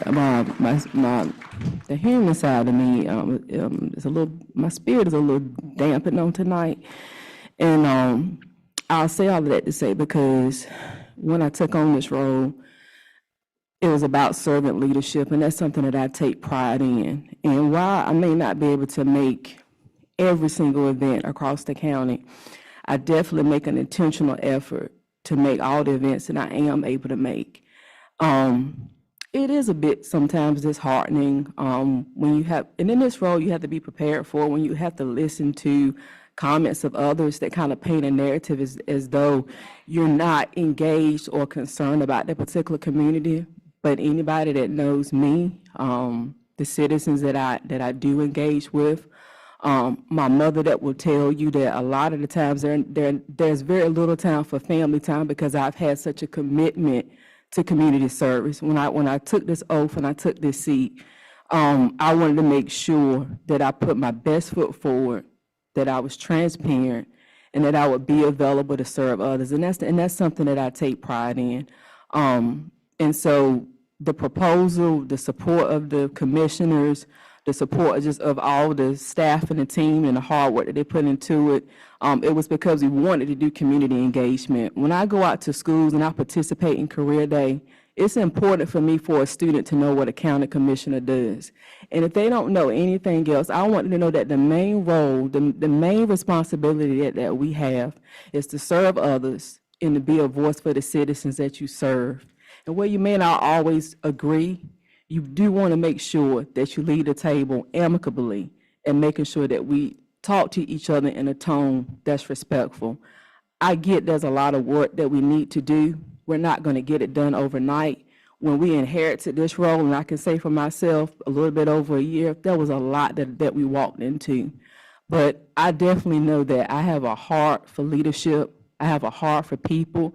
This is not the only community engagement proposal that I hope that we do, but I just wanted to share that and say that because in leadership, you know, we give 100%, but at the end of the day, we are humans as well. But what I want to make sure that citizens know is that when you call me, I'm going to call you back. If you ask me to come somewhere, if I can't be on that particular date, I'm going to make sure that I'm there for another time that I can be available to you and that we listen to your concerns. But it is difficult sometimes as I sit here and I hear some of the rumblings in the audience, or sometimes the false narratives that are painted that are just not true about everybody that sit at this table. And what I stand on is leadership, and what I stand on is my community. While I do represent District 2, I represent, you know, the whole county. But what I can tell you is that I'm about serving citizens. It's not about me. I think about everybody. Even in my own home, there's a lot of deforestation that's taking place. My mother was at our home house. A drone was flying around, spraying chemicals. We didn't know what they were. So our home house that we've lived in for over the whole course of my life, it's just a lot of dead trees. You got animals that are running wild everywhere. You know, and these are things that are impacting us across Northampton County. So I do realize the work that we have to do around solar farms, what we got to look at as far as looking at what type of businesses are coming in for citizens. I want you all to know that what disparities may exist on certain parts of the county may not be the same as another end, but I want you to know there's some things that we're dealing with on this side of things as well, as far as deforestation and looking at what we can do, because no one should go outside and see a drone spraying chemicals and you don't know what those chemicals are, and that my mother was particularly ingested on that particular day. But I just wanted to share that with the citizens while it was on my heart, because this is, when you guys come with your concerns, I take it to heart. It's not something that I just shake off and say, I don't care because it's not in my community. If it's in Northampton County, it's in my community. And so I want to share that we want to do even more community engagement. If there's an opportunity, Brother Harding, where we could set up a time where, because we're looking at trying to have meetings, in different townships or whatever the case is, and we could host your particular group or the group that wants to share concerns, I'm definitely open to that. And I appreciate you acknowledging that I do come when I'm able to come. But I just wanted to say, while we're on this topic, that I want to thank Dr. Gatlin. I want to thank Ms. Leslie Edwards, because that was an extremely quick turnaround to get funds and things out to these townships. I want to thank all of our mayors, all of our town commissioners, Ms. Ruby Garner, Reverend Flood, Ms. Rhonda Taylor and her staff, also Mr. Brad Van, Dr. Gallo, what's Mr. Tim's last name? Mr. Tim Turner, and so many others, and more importantly, our commissioner board that definitely helped us to have all of this to happen. But again, we're looking to do more community engagement. Just the feedback that I've gotten back from citizens, they're wanting us to do even more initiatives. So I think as we look at our budget and moving forward with planning, that we need to be thinking about these things to put an intentional focus on having more intimate meetings where we can listen to citizens, get their concerns, and be able to implement the things that they would like to see in their community. And I didn't mean to say all of that, but my thing is I have to be transparent. I have to speak from my heart. Servant leadership is who I am, and I thank you all for allowing me to give me this time. Thank you.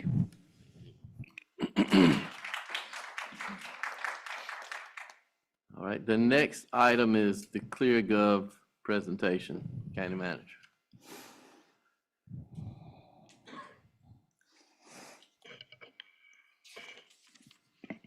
Good evening again, everyone. Commissioners, I have before you the presentation or the recommendation to implement the software package, ClearGov, the budget and software package.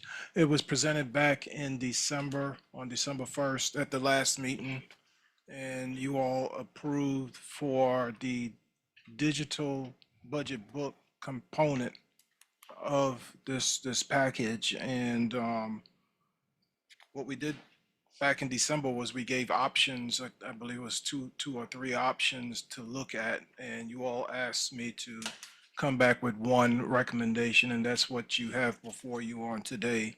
It's one recommendation. We did take the advice into consideration, the advice of the board, advice of some citizens. Went back and talked to our reps at ClearGov. I believe Ryan is online if we have any technical questions for him on today.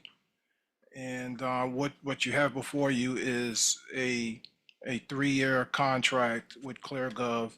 And what we're looking to do is not just the digital budget book, but we're looking to add the capital budgeting, personnel budgeting, operational budgeting, the transparency center, as well as the budget book. The cost for all of these components is annually $36,050. The price starts on July 1st of the next fiscal year, which is 2026. We negotiated to have a 4.5% increase at the end of the 3-year period. Originally, it was 6%. We requested when we started negotiations to get them to agree on CPI every year after the initial 3-year period, and they countered that with a middle ground number of 4.5%. So that's still better than the 6% increase. So again, for the first 3 years, it's 3% price increases each year, but then after that initial period, it will be 4.5%. The setup fee for all of the other modules, the additional modules, is $12,375. That will not be due until July 1st of 26. The savings on an annual basis by bundling was a total of $15,075. We did save an additional $17,425 in setup fees by bundling this package. Again, we talked to our counterparts at the NCACC. We talked to LGC reps, and we did talk to our audit firm, and they all gave thumbs up on this software. Of course, they're not gonna vouch for the software as far as you should buy it, but they know about the software. They know what the software can do for the county. And you all have seen, I believe, Commissioner Melvita, you brought this to me a couple of years ago from Orange County, I believe it was.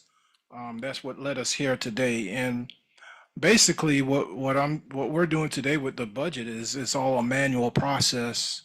You know, we manual spreadsheets. We basically have started the capital budget process right now, the 5-year SIP plan, and we had the department heads to go in and update those spreadsheets, and now I'm going into those spreadsheets and I'm consolidating information and pulling together one nice report that I can present to you all to make it make sense. So going to this package is going to eliminate all of that manual process. It's going to be an automated system where when the department head goes in, they can enter all of their data. It creates an audit trail. So if there are changes to the budget, you can see who made the change. And when they made that change. And then the features are just awesome as far as adding notes to your justification notes and graphs and illustrations. There's a great feature for the citizens where the citizens will be able to go online and drill down into information, look at the cost of the county from an individual citizen point of view, and just access the information. It'll be readily available. And that's what we're trying. We're trying to do things, be more transparent in what we do, so that there's no, people say you like to hide behind numbers, and I'm not pointing out anyone, but that in general, when you deal with a lot of numbers, people don't want to read into the numbers, but it is numbers. But this system helps to put a story to the numbers and make it make sense. And if that helps to from an understanding point of view, from a clarity point of view, I think at the end of the day, you'll be very well pleased with it. It provides for a system where we can train other folks on how to keep up this budget. I know when I came to Northampton County, I basically had to interview multiple people and piece the budget together to find out how the budget was put together. It wasn't in one place. And with this system, everything will be in one place. We'll have finance, the finance director, the assistant finance director will be trained on this system. So it creates a resource that we'll be able to use for years and years and years to come. If you decide after the first 3-year period, you don't want to, or we don't want to use this anymore, or we maybe want to upgrade, do something different, we can get out of this contract at that point. But from everything I've seen, I think it's a great product. This is something I'm accustomed to coming from the private side, and I'm just excited to get it done. I wish we could have gotten this done for this budget season, but going through this process and getting the implementation done, and then getting the department heads involved, I think it will go a long way, and they'll appreciate it also. So again, I always want to mention that, because sometimes people look, well, what is your savings? You should save some money when you're putting these software packages in place. And we do have 2 positions that we have frozen in this year's budget, and that total savings is $195,000 on an annual basis. And this system will cost us $36,000 in the first year, and then you can bump that up for that by that percentage of 3% each year thereafter. But the savings is more than the cost, because to do what you really want to get done in Northampton County, you would actually have to hire someone separately. Like I told you all before, when I was in my 20s, we had what was called a budget manager that would take care of all this stuff for us and then present the information, so that we're not spending our time doing a lot of transactional work, but more of our time was spent doing analytical work. And that's where you get your bang for your buck, when you can analyze what's going on instead of trying to put numbers together. And you have time to analyze what's going on, then you can really see how you're spending money and how you can make money and how you can improve the county. And that's the bottom line. I believe this software will help to improve Northampton County and take us where we need to go in the future. So I'm not a salesman for the product, but I believe in this product from what I've seen, and I think it'll do great things. So my recommendation is for approval of the entire packet as I spelled out: the capital budget and the personnel budget and the operating budget and the transparency center, as we've already approved the digital budget book. And that total cost again is $36,050. That first payment, or that payment, will not be due until July 1st. The digital budget book was approved on December 1st. That's included in this packet because they wanted us to get the full discount of bundling. but you'll also see that they prorated the cost of the digital budget book. So the 36050 is for all modules, which includes the digital budget book. I'll leave it open to any questions you may have for me or Ryan, who is online. Thank you. Any commissioners have any questions? We've seen this product presented to us a couple of times now. We just got a better deal by bundling it.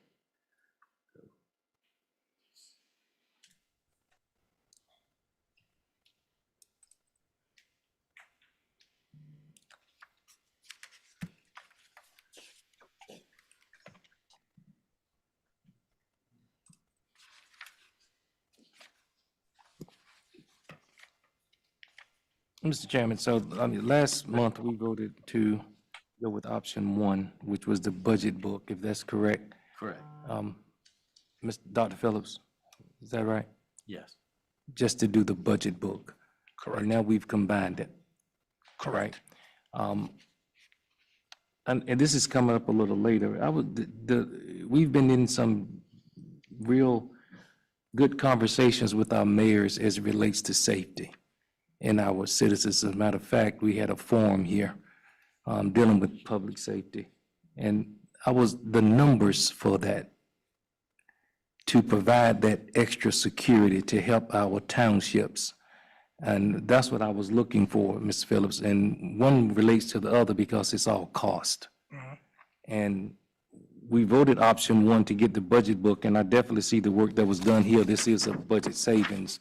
But what is going to be the cost to provide extra security to the towns that we presented in that public forum? And I know the major is coming before us I again. think it's just shy of 100,000 if we provide them assistance for 1 year. For this fiscal year, it's about $48,000. So that would finish out this year. Right. That's for 6 months, correct? 6 months. And if we did a whole year, it would be approximately 100. Of course, that would be in next year's budget, yeah. Okay.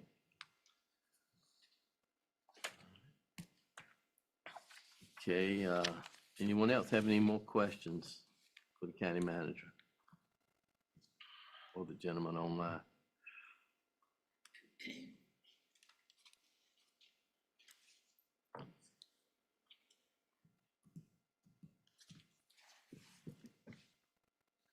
Okay. Could we get a motion on this?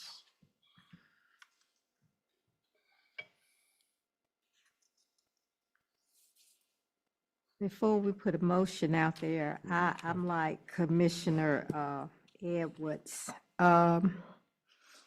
We didn't plan on these safety issues to come up. We didn't plan on that. And I'm hearing you say over $100,000. For next year. For next year. This year to finish out this year through July 1st, I guess, would be around 48. Right. Okay. So I guess I need to ask, where is this going to put us money-wise if we go along with this now? Where, I guess, do we have enough money for this? The monies to assist the counties, the towns, we have contingency funds. Every year, we budget about $400,000 of contingency funds. $200,000 of that is basically earmarked for schools. We have another $100,000 for disasters or emergencies.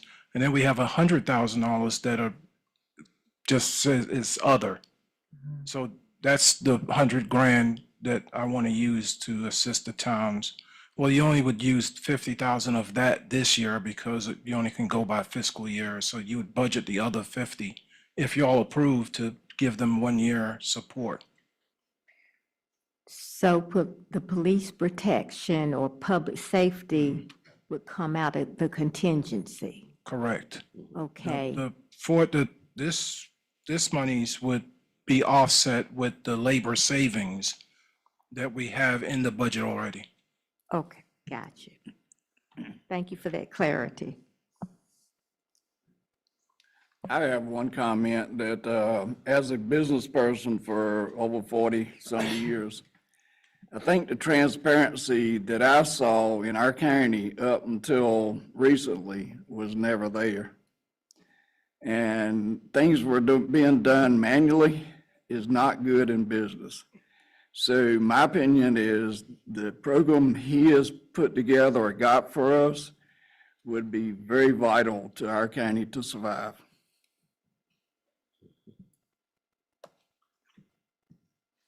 All right. Any more discussion? Community engagement comes out of what fund? The contingency funds.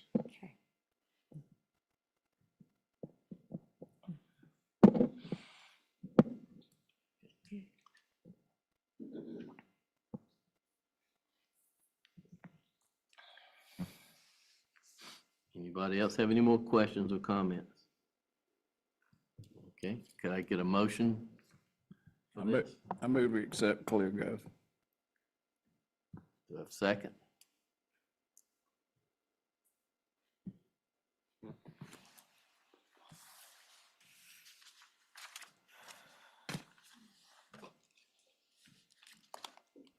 I'll second it.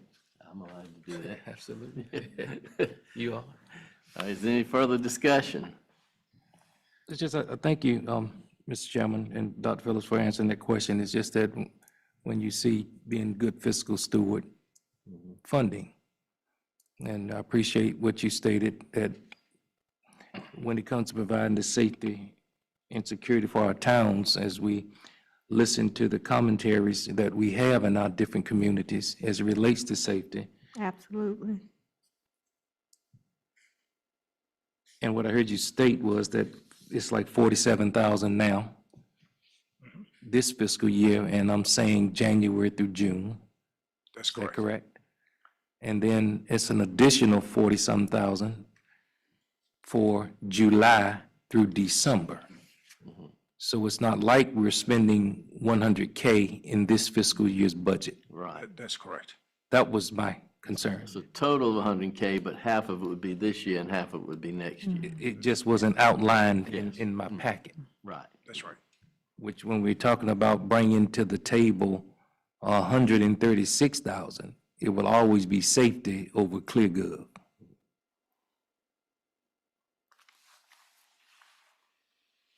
And I do agree with you, Commissioner Edwards, but when I look at what's happened in our communities, and as it relates to us being able to provide extra officers, that was my concern. But you said this would come out of the 100,000 other budget. Right. We'll only be using half of that. We got 100,000 in this current year. That is correct. We're only using Clear. half, okay, all right, I totally understand. okay, Just wanted to make sure we're covered, Mr. Chairman. okay. All right, we have a motion and a second. Is there any other discussion before we vote? Not all in favor of the ClearGov proposal signify by saying aye. Aye. Aye. All opposed? Nay.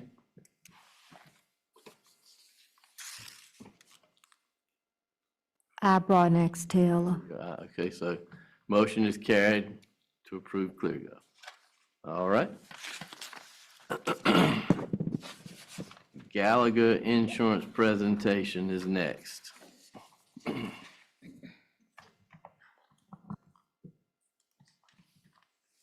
Is he online? That should be Wes. Wes, are you on? Yes, sir. Can you hear me, Mr. Phillips? Yes, you have the floor. All right, great. Is there a presentation that is being displayed? Or did the commissioners, do y'all have the presentation in your meeting packet? Okay. We have one in our booklet, but It's in the booklet and does he? is that it? Yeah, there you go.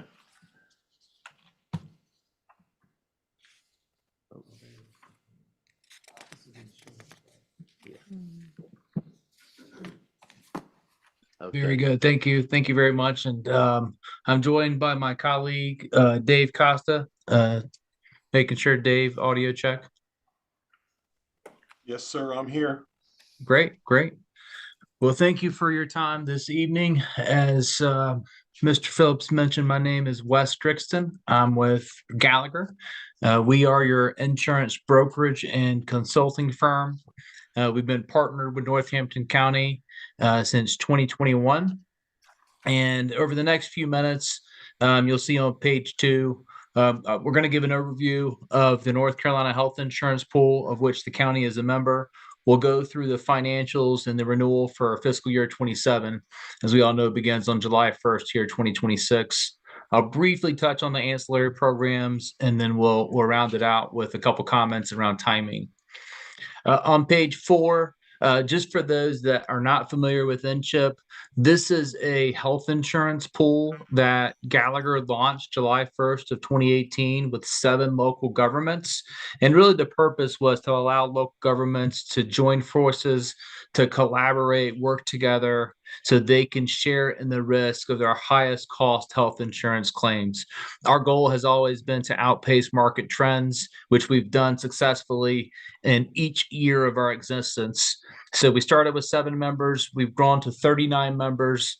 You'll see that membership is open to local governments that have 50 or more employees on the plan, and new members are admitted by the Board of Trustees. There's a lot of counties and cities and towns that are paying attention to what you guys and the other 38 members are doing and would like to potentially join in the future. And it's our job to help evaluate the risk of those groups that are looking to come in and join up with the existing membership.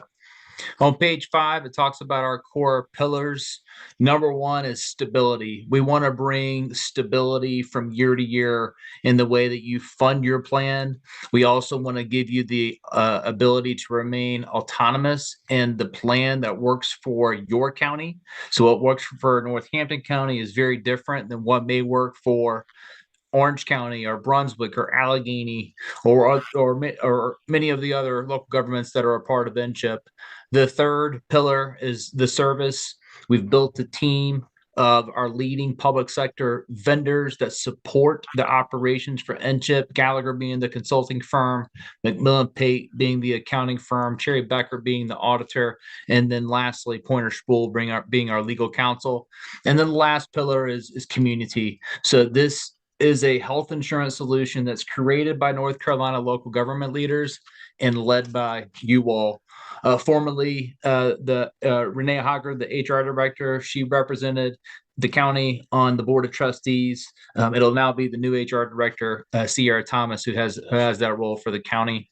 On page 6, you'll see we're in our 8th year of operation, 39 governments, 12,000 total employees, and 17,000 members. Page 7 gives you a snapshot of the year-over-year growth. So while groups have the ability to leave NCHIP if they wish, we have 100% member retention year over year, because once groups get admitted, they're able to see the stability that the program brings their finance departments and their funding from year to year. You'll see this past year that we grew by 10 new members, ranging from Cornelius all the way down to Roseville. So steady, consistent growth is a good thing for us. It means that we have more purchasing power, more leverage when we're going to negotiate better contracts with all of our partners. And that helps not only Northampton County, but the other 38 members that are a part of NCHIP. On page 8, you'll see our results. From FY19, which is our first year in existence, we averaged a 1.3% renewal. And then this year, our last year averaged a 4.5%. Our average renewal in this year is going to be slightly higher. We're going to be in the 6 to 8% range. It's really driven by GLP-1s. You guys have likely heard that in the news, specific for weight loss, Wegovy and Zepbound, but also those used for diabetes as well. So we're seeing a tremendous increase in the costs of RX. It's really driving costs up. So we'll touch on that here shortly. But what you'll notice here on page 8 is every year NCHIP outpaces the market trend. So it's not just 1 year or 2 years, it's consistently year over year over year, we're able to outpace the market trend. And that's because we share risks together. We're able to get better contracts because the market views Inchip as a single 12,000 employee entity, which again, we're able to leverage the size of the group to get better financial deals. On page 9, this just gives you an idea of the steady, consistent growth from the beginning all the way until now. So in a sense, the county is a part of a $130 million health plan, and our job at Gallagher is to help to manage that cost. On page 10, you'll see a look at the membership, from the mountains to the coast. The shaded in blue are the counties. The golden dots there are the municipalities that are a part of Inchip. You'll see the average renewal is 2.4%. I mentioned the 100% member retention. And then it's really important to note that we have north of $20 million in reserves. And so we're in a very strong financial position.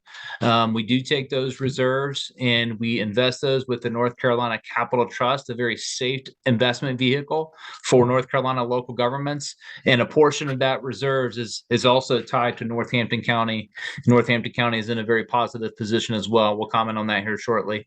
On page 11, you'll see the Board of Trustees. I mentioned Ms. Thomas, the representative for the county, but this is very much a member-driven organization. So this board right here meets on a monthly basis, guiding the direction of Inchip forward. It's a very proactive, collaborative group, and we are thankful to have their leadership.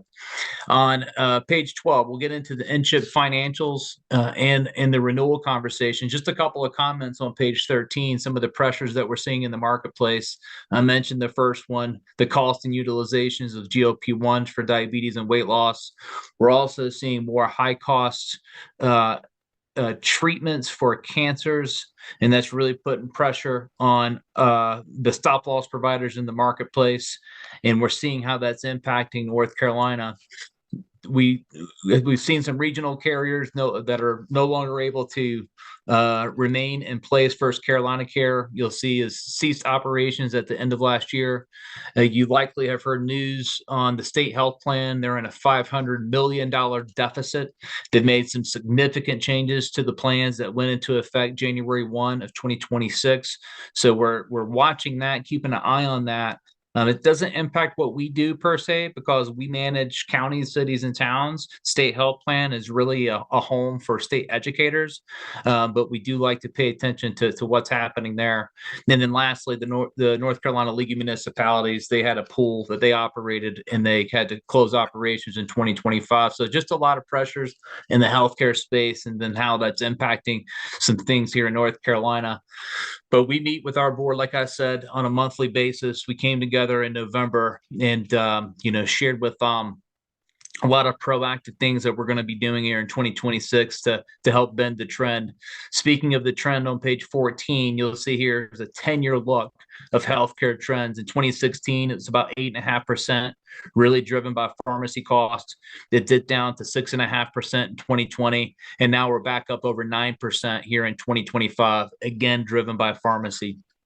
And so what we've seen is that local governments that are able to collaborate, work together, are outpacing market trends. And you see that on page 15. All the multicolored lines are the pools that Gallagher helps to manage across the country. All of them are below the red line, which is market trends. So we know that the pools work. They bring administrative efficiencies and broader access to different solutions in the market. On page 16, I'll quickly just highlight a little bit of the history with Northampton County. It was the February of 2021. We went through the risk analysis process, and the county is a very good fit for Inchip at that point in time. We presented the risk analysis to the board. The board reviewed, approved, and then the resolution was signed off by the Northampton County Board of Commissioners in the spring of 2021, and you guys went live in the pool July 1st of 2021.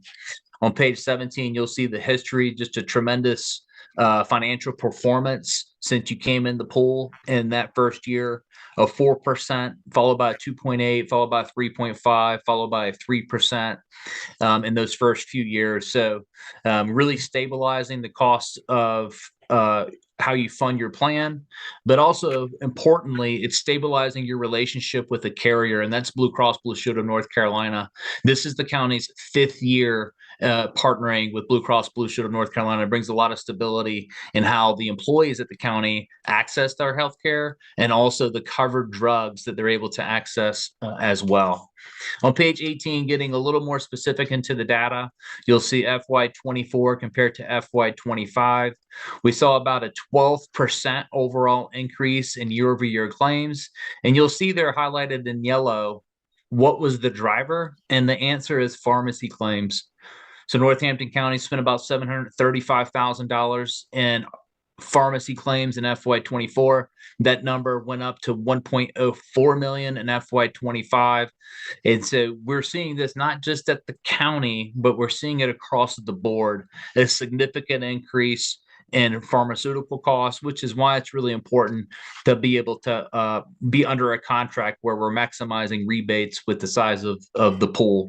You can see there the loss ratio there at the bottom is right at 100%. We like to keep that loss ratio below 100%.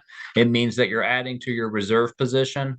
On page 19, you'll see that the county has north of $400,000 tied to the county in reserve, which is slightly less than 2 times what you need. For a county your size, we like to keep that number between 2 and 3 times your needs. And so we're tracking in the right direction. And that certainly goes into the underwriting for what we propose the funding should be for FY27. So I'll slow down and I'll pull in my partner in crime, my underwriter here, Dave Costa, as we turn to page 20. So we're proposing an 8% increase to the county's funding, assuming that we keep the plan design as it is today. If we make changes to the plan design, obviously that can impact the renewal, but the current funding as it is today is at 3.35 million. That would go up to about 3.62 million, representing an 8% increase. So Dave, I know you took a good look at the data here as you're putting together the renewal analysis. What else would you add as to what went into the 8% increase? Yeah, no, so really the important driver, as Wes has mentioned here, is pharmacy. So across the board, GLP-1s have become the #1 line of defense for treating diabetes. Used to be metformin, cost a couple of bucks a pill. Now we're being treated by, drugs that cost around $1,000 per script. So, when these drugs first came, they never knew how popular they'd become. They're being approved for new reasons or uses now, including sleep apnea, could be approved for pre-diabetes in the future. So again, what we're doing here is a corrective payment across all of NCHIP this year to get everyone up to fully funding the plan appropriately based on what has happened nationwide with GLP-1s. Now, the average increases we're seeing for most fully insured businesses, so if you're fully insured direct with Blue Cross, Cigna, Aetna, United, those increases this year are 15 to 20%. And again, they're saying the same issues. They're making corrective actions to cover the GLP-1s and the high cost of cancer. NCHIP is not for profit, right? Any kind of excess reserves are tied back to our members. So again, we think the 8% is appropriate. It's less than what we're seeing market wide, but it is what we think is the right number to right size the plan, make sure we're funding appropriately, and then can still continue to build reserves. We're right at, to Wes's point, right short of 2 times needs, and that's where we want to hold you. That gives you a rainy day fund for if there's unexpected claims in the future. But hopefully that sheds some light on why we're proposing the increase for this year. Yep, and I'll just make a couple of comments as far as the risk model goes as well. And so NCHIP puts the county in a position to stabilize any high cost claimants that you may have now or in the future. And so that's really what the secret sauce of NCHIP is, being able to protect all of our member partners from catastrophic claims, no matter the cost of that claim. We'll give you an example of a county that we were just talking to right before the Christmas break. Last year, they had a 7-figure claim. It was a $1.2 million cancer claim that came through. This is a community of 250 employees. Obviously, if they had to take in that claim on a standalone basis, it would be, financially catastrophic for that county. But as a member of NCHIP, they're able to spread that risk across the 17,000 members that we have and turn that large claimant into a non-event. And so our message to all of our members during our board meetings is nobody has a crystal ball. We don't know if the $1 million claim is going to hit in Graham County, Northampton County, Currituck County, Brunswick County. But what we do know is that if we work together, if we collaborate, if we stack hands, then we agree to pay the average cost of these high cost claimants, then it's going to stabilize costs for everybody. And that's what NCHIP has done really since its inception. On page 21, I think this is the value that I think your employees see. They see the confidence and stability with the best network of providers in the state of North Carolina, and that's with Blue Cross Blue Shield of North Carolina. And so prior to coming to NCHIP, there was a lot of carrier hopping from MedCost to Cigna. But once we landed at Blue Cross, that brought stability in terms of access to doctors, hospitals, and also the drug list that they have access to. So I'll pause right there, and we'll entertain questions from the board.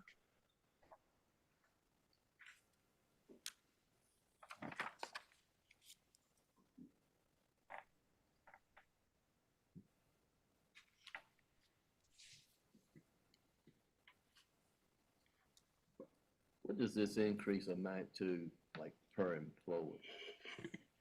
Do you know that figure? Well, the employee would not, Well, no, but I mean, it's a 7190 increase per employee.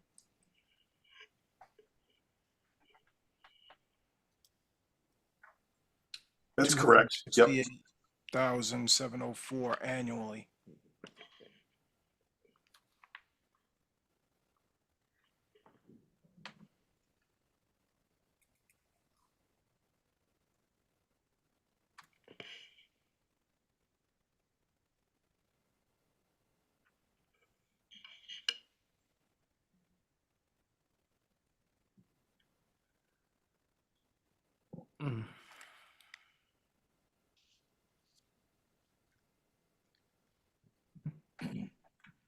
anyone else have questions? Mr. Phillips, what is that per month for each employee of our county? You want to know the price, the increase per month? 7190. $71.90. Yes.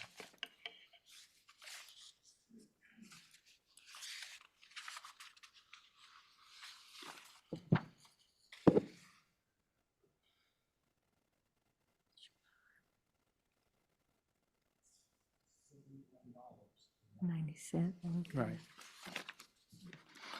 Ms. Phillips, across the board, Scott, you said it's a 3.3% increase? The annual increase is 8%. Correct me if I'm wrong, Wes. Yeah, this time. I think that 3.3% is the average since we've been in NCHIP. In the program? But That's it's correct. 8% Yes. Increase. Driven by increase in performance. We did try to, just some added information, we tried to look at going elsewhere last year, and the company that was recommended, the owner came back and said to me, once they found out we were with NCHIP, they said they wouldn't even do a presentation because they know this was a good company to be with.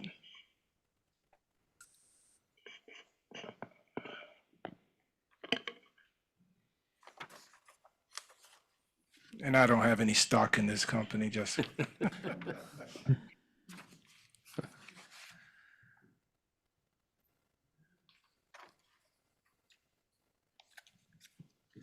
Basically, we have Yes. I'm not sure. I see there's 283 employees on the insurances. How many total employees do we have? Do you know? It's 311 total. 311. 311 and 283 take the insurance. That's the individuals, and then the others will be in the different categories.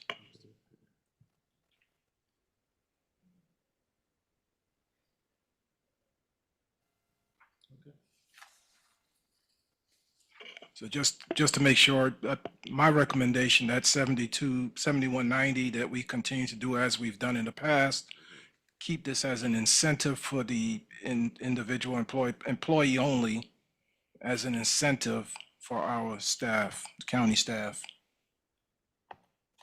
Right. And this is not an action item tonight, so we No. don't have to make a decision tonight. Anyone else got any questions while we got them on to? I did want to also mention, we have our new HR director here, Ms. Sierra Thomas, if she would get up and just show herself to everyone. She's been great so Hello. far, and coming over from Warren County. So she has many years of local government HR experience, and I've heard back from other staff that you're doing an excellent job. They appreciate you. Good. I appreciate you too. Does anybody else have any more questions before we move on to the next item? Yes, it's not an action item tonight, but ask your questions while you got the chance.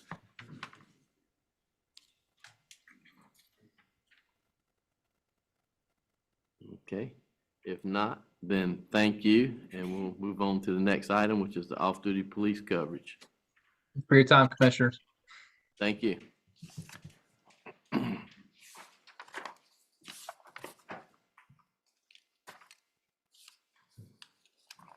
Good evening, everyone. Good afternoon.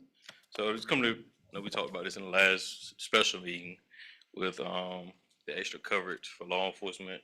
There's a special assignment, a duty to help assist the towns as criminals rampage in Northampton County right now. So we're trying to combat that. So just going to present some numbers to you all, just so you have a general idea of what it costs and what the coverage would take for these towns, specifically for the town of Gaston and the town of Seaboard. So the coverage that we recommend is 7 nights a week, Monday through Sunday. And the coverage at the time would be, we ask that you all allow us to, at the sheriff's office, to adjust that time how we feel. It needs to be according to the criminal statistics that we have for crime data in the towns and in the county overall. And kind of similar to what we base it on for the other coverage that we have throughout the special assignment funds that you all provide for us, as well as the coverage that we have in the towns that current towns pay themselves through their budget. But for the town of Seaboard and for the town of Gaston, each one would have, under this recommendation, would be one sheriff deputy per town for each night on that assignment. And of course, their job duties would be enforcing all the criminal laws, traffic laws, security checks within the towns, and just having a visual presence in the high crime areas that we specify within that town. And the cost per deputy for each hour would be $35 an hour, which will equal to $280 per 8-hour shift. So we do recommend an 8-hour shift, which is what we normally do for each special assignment.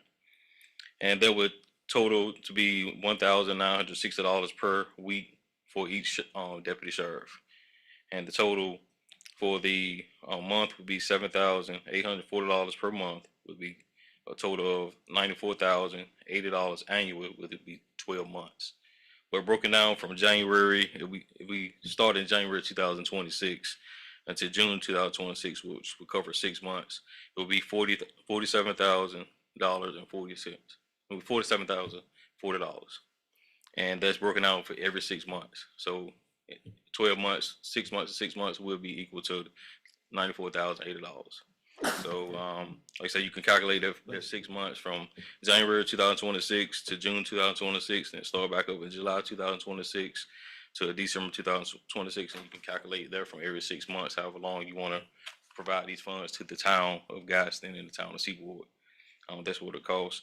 And of course, all the workers' compensation and associated costs for equipment and or injuries will be the sole responsibility of Northampton County Sheriff's Office. Equipment, providing the vehicles, uniforms, all the attire will be solely on Northampton County Sheriff's Office in our budget, which is very similar to what we already do for all the other special assignments that we do for the other local towns as well.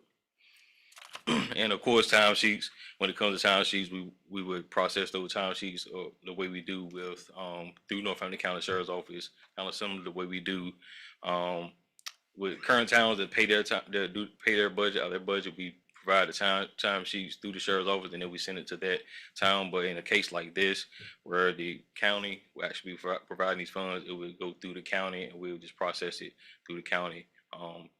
We recommend 1 week, but if you can at least do 2 weeks if it's minimum, just to kind of entice the the deputies to be more provoked to want to work these special assignments.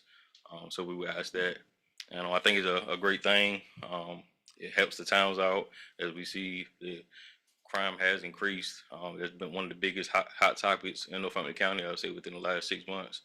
And it is a great concern for the sheriff's office and for the citizens. We want to see the crime go down as well as the citizens want to see go down. There's never anything. We try to do our best. No, it won't never be perfect.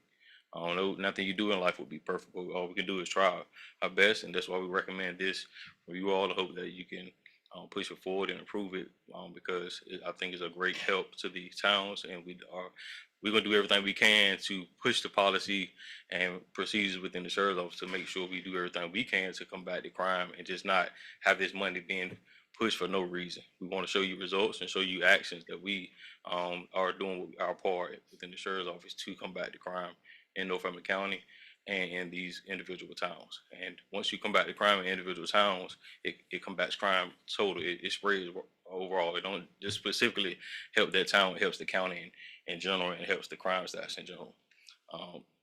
So I don't want to get too much in what we said in the last special meeting, but we know that it has a domino effect on the whole entire county. And that's the main goal of Northampton County Sheriff's Office, is to decrease the crime and make everyone safe, make the citizens safe, make the commissioners safe, and make sure all the staff in Northampton County is safe as you travel in and out of Northampton County. And that's the main goal for everyone. So I ask that you approve this budget request for these towns to assist them, and we'll definitely make sure that it's well spent, make sure that crime is combated. Thank you. Any questions? No, I don't have any questions. Thank you, Major Jacobs, for that update and the overview of the proposal. I do want to share in transparency that initially I had advocated for Woodland, but it was shared that by their mayor that they felt they had adequate coverage, and so that's why Woodland was not included in this. And also in conversing with Rich Square, they already had adequate coverage as well. So I just want to make sure that I share that with the citizens while we were on this topic. And another thing that I do want to remind our board of, because when we had that meeting that night, we did talk about safety. It is of extreme importance to the Rich Square community that fence and that tree overage growth area that I spoke about, that's preventing the fire department from getting down that road if a member of that community gets in any type of distress. I would like for us to revisit that at an upcoming meeting to figure out what's the plan forward for getting that taken care of, because I do know that there was some conversation between previous commissioners and the town of Rich Square. We couldn't find a concrete MOU. At best, all I found was a document that Dr. Phillips, and thank you, Dr. Phillips and Attorney McKellar, for providing that particular document that talked about a one-time cut down of that overage. But I know I've been asking about it for almost a year, and it's extremely important to the Rich Square community that fence is removed and those trees are cut down, because it's a hazard, and fire departments cannot get down that road if a house were to catch on fire. And I brought it up that night, but I would like us to take a look at that. Since they didn't ask for additional police coverage, I feel the least we can do is take a look at getting that issue taken care of, and I'll still make sure that I keep in contact with the Woodland community as well. But again, thank you, Major Jacobs and Dr. Phillips, for giving me those updates and details for the Woodland community, because they do already have adequate coverage from what the mayor shared. Major Jacobs, on behalf of the citizens of Seaboard, I would like to thank you and Sheriff Smith and his department for restoring peace to the town of Seaboard. You don't know how it feels to be able to lay your head down on your pillow at night and have a good night's rest. And we haven't been able to have that in quite a long time in the town of Seaboard. The senior citizens don't call me as much, and I'm able to sleep with both eyes closed. And I haven't been able to sleep like that in a mighty long time. So on behalf of the citizens of Seaboard, I know we got a long way to go because I still sleep with my cat eye open. But I want you to know, I'm mighty appreciative to have you on the team. And I'd like to thank you for everything you've done to help the town of Seaboard. Thank you. Thank you. Okay. Does anyone else have any questions? If not, could I get a motion on this? Mr. Chairman, move we approve. Do we have a Second. Okay. Any discussion? If not, all in favor signify by saying aye. Aye. Aye. I, Broadnax Taylor. Aye. Motion is carried. Thank you. All right, thank you all. Okay, the next item is Northampton County 4-H Dairy Project.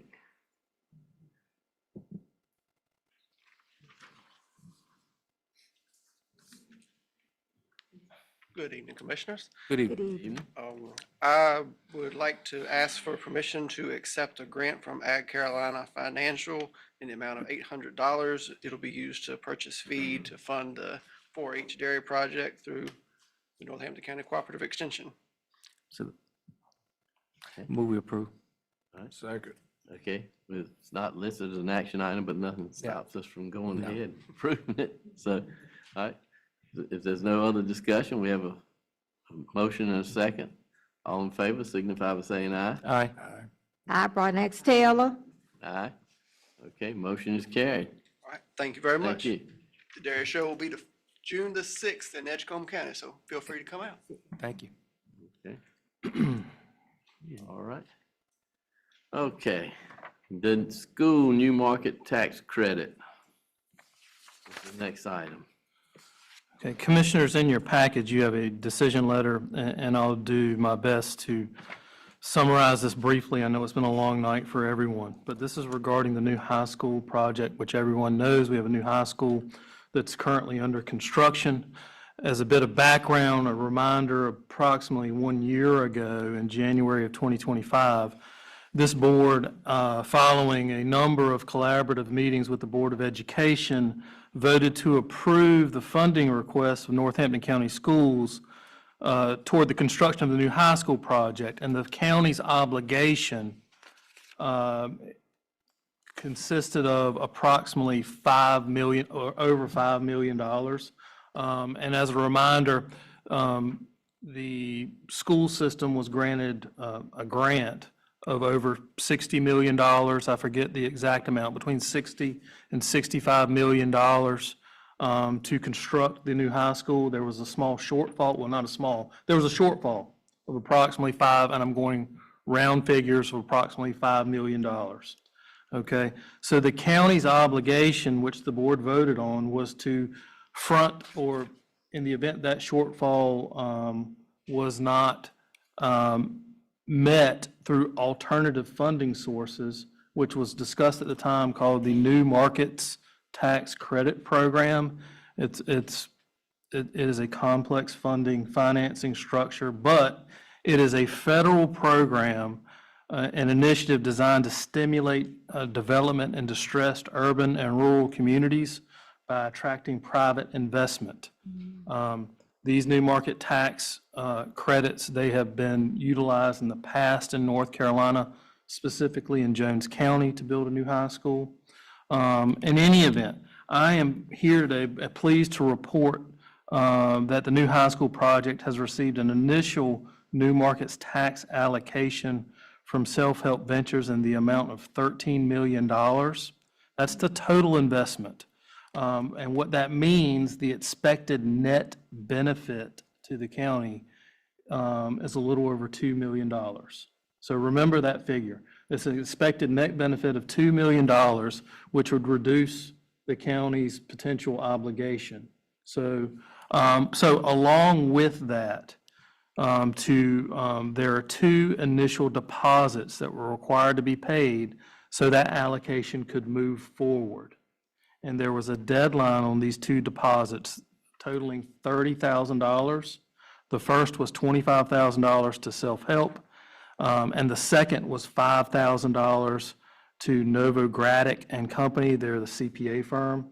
There are a number of expenses and fees that will be required to facilitate this allocation.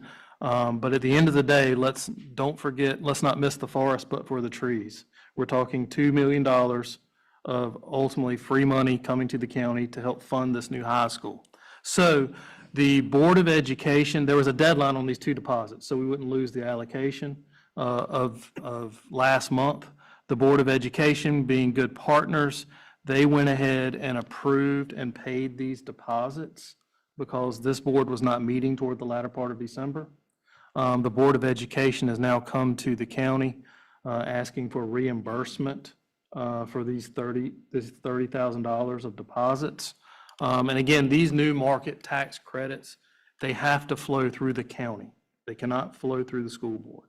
Okay, so ultimately, the county is the entity which this project, these new market tax credits funding mechanism will flow through.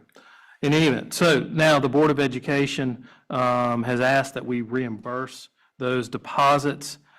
These deposits, ultimately, when the allocation closes, which is anticipated to be this spring, these deposits will be refunded to the county.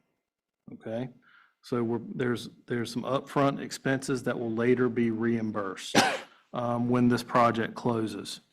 And I was also instructed to ask, it would be helpful for the county to know that an additional $10 billion in new market tax credits allocation was awarded by the U.S. Department of Treasury last December.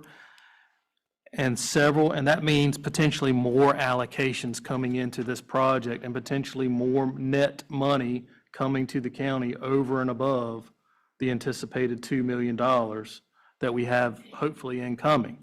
So that's good news. All of this is good news. So therefore, we're hopeful that the county and the Board of Education will receive 1 or more additional commitments of allocations in the near future. If that happens, you should anticipate me coming back before this board for the payment of additional upfront deposits that will then be reimbursed when they close. But at the end of the day, additional allocations again will result in additional funding for the project, thus further reducing the county's obligation to contribute funds toward it. So the recommendation before the board tonight is to appropriate the funds and to approve the reimbursement to Northampton County Schools for the payment of the deposits totaling $30,000. I'm happy to answer any questions.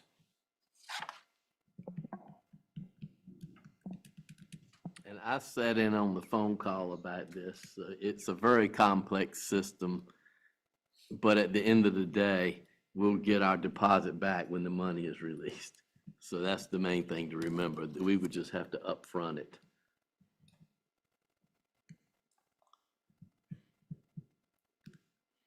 So Attorney McKellar, my question is, they upfronted the money for us. That's correct. There was a deadline of last month.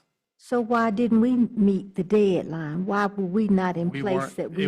the request was not made until after your first December meeting. Uh-huh. And there was, not really a time. We already had the other meeting about public safety set up. Uh-huh. There wasn't really a time frame we could meet with the holidays to call before it another had to be special call paid meeting. because of the holiday.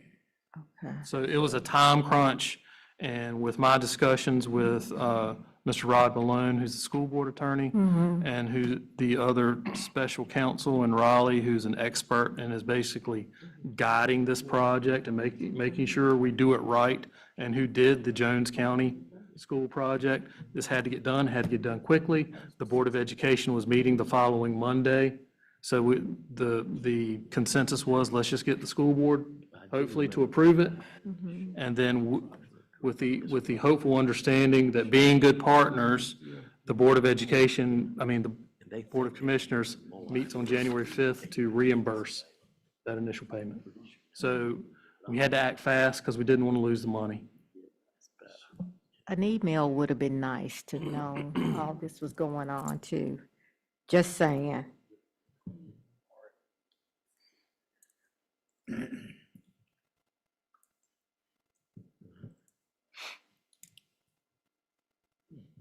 Glad it all worked out. Anyone else have any questions? Mr. Chairman, just for clarity, I see Mr. Matthews in the audience. Mr. Matthews, what was that total need-based grant that the school system received?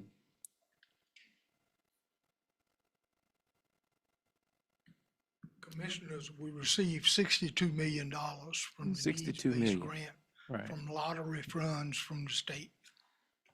And the county paid how much for the land? Was it 1.2 million? Close, it was 25,000 an acre, but I don't know the math. 63 acres, 25,000 an Right. acre.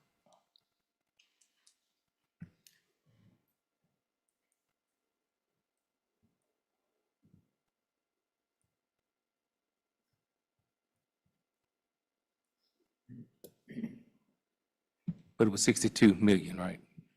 Roundabout. Roughly. From lottery funds. Yes, sir, from lottery, from the need-based grant. Yes, sir. Yes, sir. Thank you, Mr. Mayor. Okay.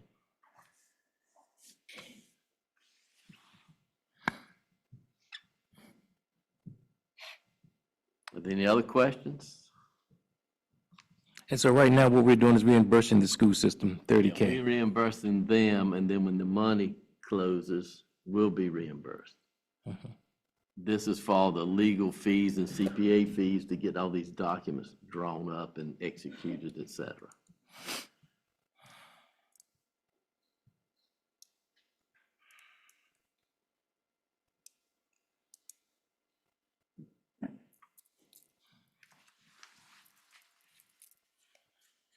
This- So where does that money come from?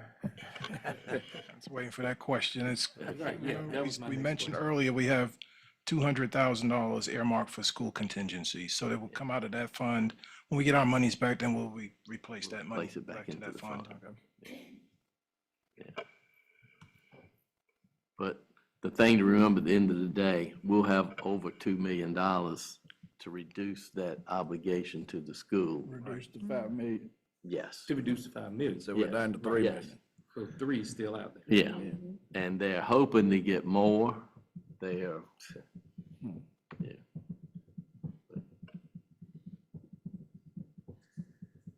Anyway, that's where we stand. So we will get this money back.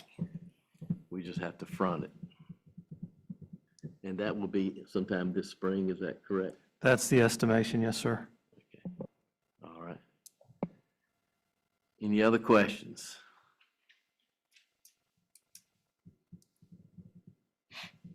If not, could I get a motion to approve this funding of the deposits? Mr. Chairman, I move approval of the funding of the deposits in the amount of what, 30K? Yes, 30K total. Do we have a second?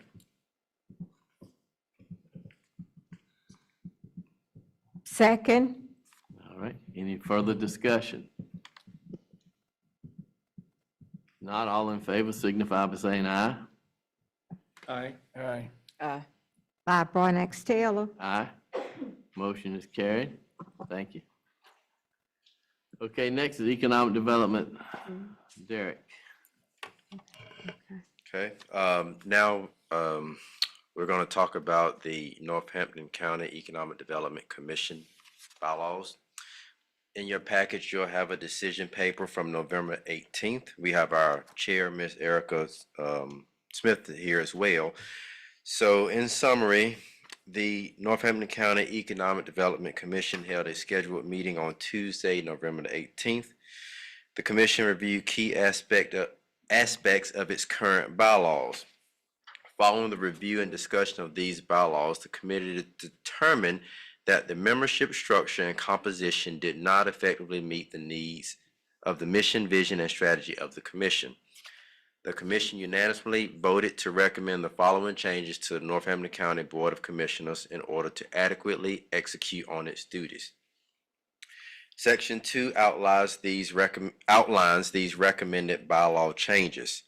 In a nutshell, Article 3, Section 1 changes the committee representation from 9 to 5. The reason for that, just to give you some background based on my meetings and conversations with the commission, it's been very difficult to obtain a quorum with 9 members. So as such, we did a review, and the board did, of what other committees have, the number of committee members on other committees similar to the Board of Commissioners, and the recommendation was to reduce that to 5. We currently have 6 members now on the board. Article 3, Section 2, commission members are expected to attend all meetings of the commission. Absences from 3 of the regularly scheduled meetings during a fiscal year or 2 consecutive regular meetings for reasons other than serious illness shall constitute resignation. The purpose of that is we want to ensure that the members that are appointed to the commission are actually showing up and serving out their responsibilities. We don't need empty seats at our table. We need people that come and bring voices and great opinions and help move Northampton County forward. Article 2, Section 5. 4 members of the commission shall be appointed by the Northampton County Board of Commissioners. This removes the requirement that each district have representation, a member from each district. The reason for that is it has been extremely difficult to have formal members from each district. Remember, the members are appointed by the Board of Commissioners, so you all appoint the members to the EDC committee. Article 4, Section 2. The commission shall meet bi-monthly at a regular scheduled place and time, and shall post notices of any deviation from this standard. The current meeting frequency is monthly. We have postponed quite a few meetings, and the commission has determined that monthly meetings is a little too excessive. Article 4, Section 4, a quorum of any meeting shall consist of 3 members instead of 5, hence the change in the committee representation. Article 8, Section 5, a quorum for the Economic Development Commission shall consist of 3 commission members present, also hence the change of committee representation from 9 to 5. And Article 8, Section 8, a quorum for the Executive Board shall be 3 members instead of 2. If no quorum is present, there should be no official meeting. Again, hence the change from 9 members to 5 members. In summary, the recommendation from our chair and the other committee members that we have, it was a unanimous decision to recommend the following. Adoption of the recommended changes to the Northampton County Economic Development Commission bylaws as presented. And number 2, reappoint 5 of the following commission members with new terms beginning in January 2026. All of the members have varying expirations of their terms, with most of them expiring this year. The members that are up for reappointment would be Erica Smith, Mary Faison, Robert Price, Catherine Strickland, Stephanie Taylor, and appointed by the board, Dr. Kelvin Edwards. That is all the changes to the EDC bylaws. Any questions to me and my chair of the committee, Ms. Smith?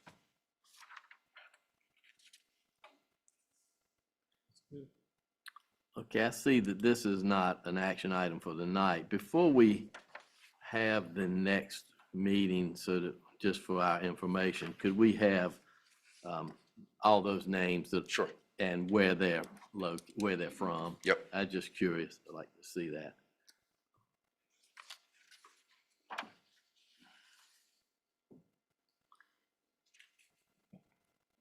Anyone else have any Anything else? further questions? No. Okay, if not, Okay. I would also add, I would encourage you all as well as the public to attend these economic development meetings. Oftentimes, economic development matters that are presented to the board when we get up here is as if this is new information. It's not new information. If we attend the economic development meetings, we can learn a lot about what's coming down the pipeline, what we're researching, the retail assessments that we've done, the Commerce Park assessments that we've completed. So I just want to encourage everybody. could you send us your Sure. meeting schedule? I would very much like to come to those when I can. Yep. I'll send that out. And then this month, and correct me if I'm wrong, we will vote on a new schedule as well as the, yep. Okay, So all right. as soon as that's voted on, we'll send that out. Okay. Thank you. All right, thank you. Okay. Tax Department matters. Good evening and Happy New Year to everyone. Good evening. I have 3 items to bring before you this evening. And I'll start with the first item, which is a contract to CSG Systems, Inc. This is not noted as an action item on the agenda, but I really do need this to be an action item tonight, y'all. I've been trying to pay this bill for quite some time, and I need this contract signed. Okay. Is that, And that's what this item from CSG is for, to have a contract signed. okay.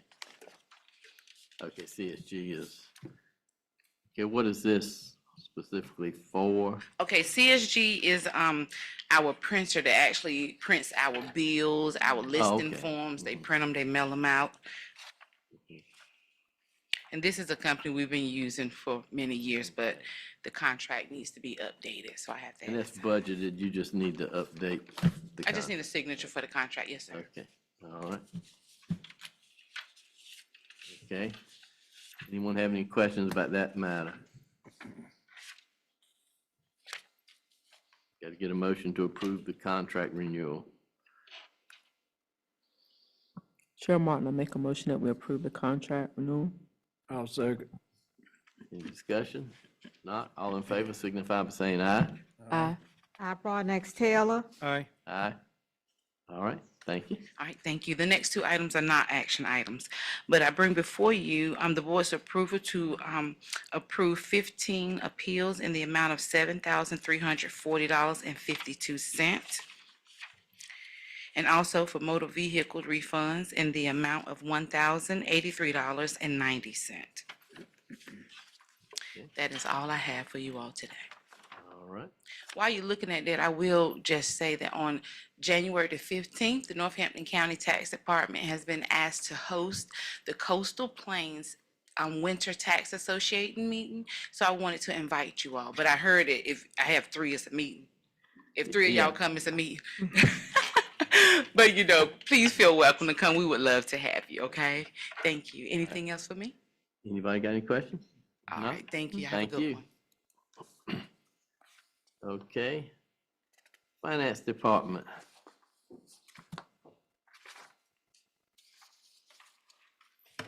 Good evening, Commissioners.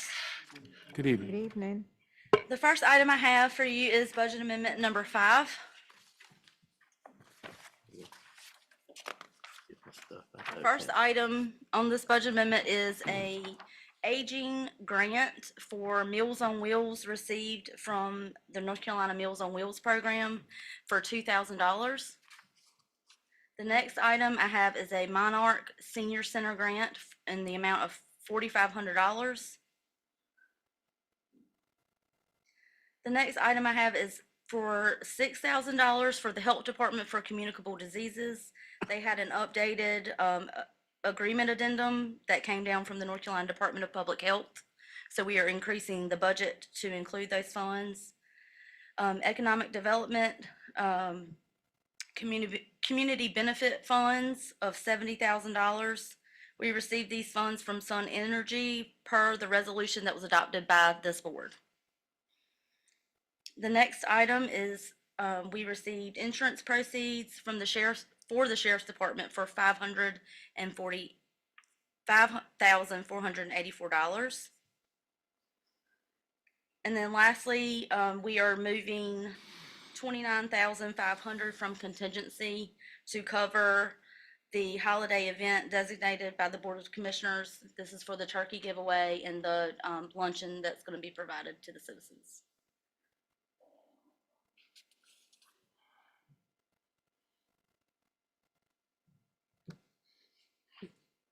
Anyone have any questions about the budget amendment?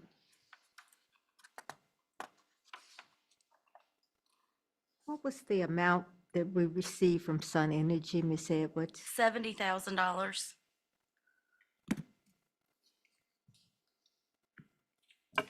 And I can tell you, it was appropriated to two different things. $50,000 was appropriated for an ambulance repair, and $20,000 was for community education sponsorships.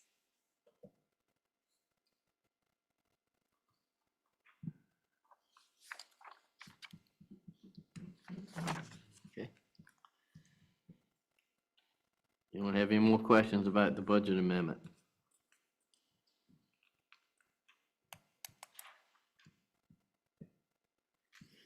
If not, could we get a motion to approve this budget amendment? I move to approve. Second. Any discussion? Not, all in favor signify by saying aye. Aye. Aye. I, Brian Axe Taylor. Aye. Okay, motion is carried. Okay, All right, the next item I have is the monthly financial report for October of 2025. This is the report that I would have presented at the second meeting in December. And I will be presenting the November report at the next meeting. okay.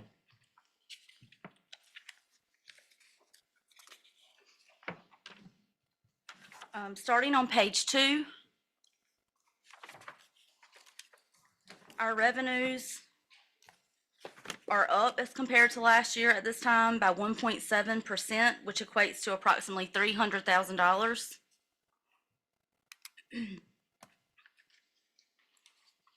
And you can see our ad valorem taxes are starting to come in at this point. On page 3. These are our collected taxes as of October 31st, 2025. We've collected 4.99 million, and that is comprised of 4.32 million in current year collections and 667,000 in prior year collections. And that equates to 17.76% of the total tax levy.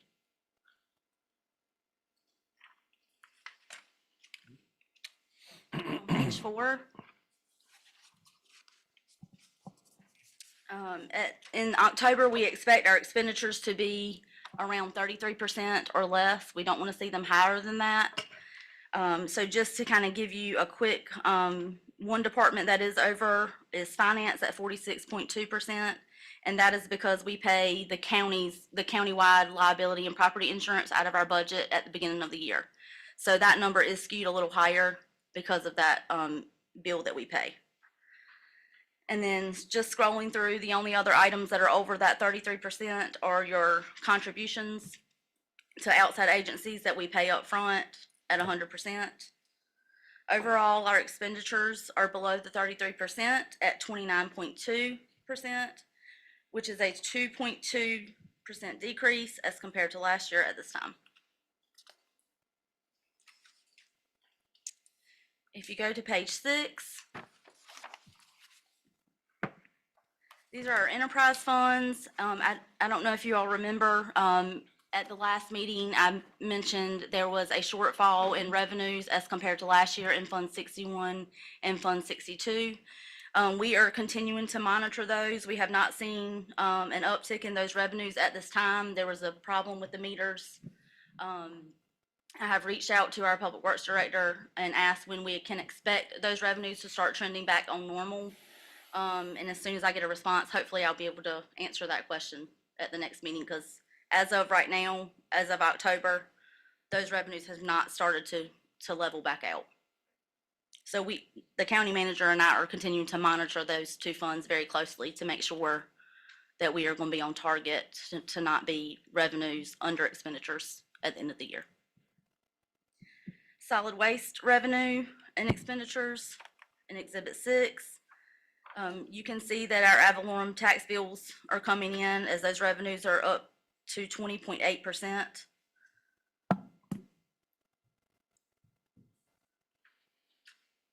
And then page 7 is our outstanding debt, which is the same every month, just for informational purposes. And then if you go to page 8, our operating cash balances as of October 31st in our general fund is $4 million. And our balance in our capital management trust account is $28.6 million.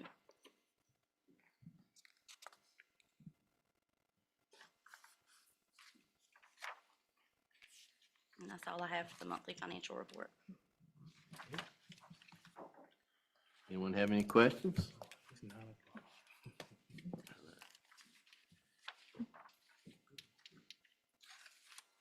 If not? Yeah, thank you. I would like to go ahead and just give a quick update about the audit. The LGC let us know, they actually extended all counties that have federal funding that have to do a single audit. They did not get guidance from the federal, they didn't get the federal guidance until second week in December. So in order for the auditors to test the compliance on those federal funds, they have to get this guidance direction from the Office of Budget Management. Because that did not come in until late, the LGC has extended deadlines for any county that has a single audit for, I think, 43 days. So our new deadline, we actually emailed this board about that, so you probably already are aware, but it's just to be transparent. The new deadline, instead of December 31st, is now going to be February 12th. And also we have completed our TDA audit, Tourism Development Authority. That did not get extended because they do not have any federal funds. We did complete that audit. It has been submitted to the LGC. Was that because of the shutdown? Yes. Federal guidelines, figured that. All right. Anything else? Not? Thank you, Liz. Thank you. Thank you, Ms. Edwards. Okay, next is county manager and board comments. I don't have any additional comments. Y'all have happy and prosperous New Year's and continue to be safe. Thank you for coming out. Okay. We'll start to my left with Commissioner Broadnax Taylor. Just like to thank everybody for coming out tonight, our first meeting of the year. Could not do it without you. And just look forward to a great year ahead. You know, it takes all of us to make it happen. And we look forward, couldn't do it without you. Have a safe drive on your way home. Okay. Commissioner No comments other than just everyone have a blessed and safe night. Yeah, I'd like to thank everybody for coming out. I'd especially like to thank our Northampton employees. I think they're on the right track. Things are looking good now to me. And so another thing I wanted to mention again, that I've been in public business and I always have Northampton in my heart. As I always try to say, I want it to be the best place to live. So thank you all guys for all that you do, and I strive to make this our best place to live. So thank you for coming out and keep on calling. All of us like the phone calls. We might not be able to correct all of them, but we like the phone calls. Thanks. Be careful. All right. Yeah, thank you all, everyone, for coming on. Happy New Year, and let's have a prosperous New Year here in Northampton County. And I want to remind everybody of the meal. It's Saturday at 2. Just the time.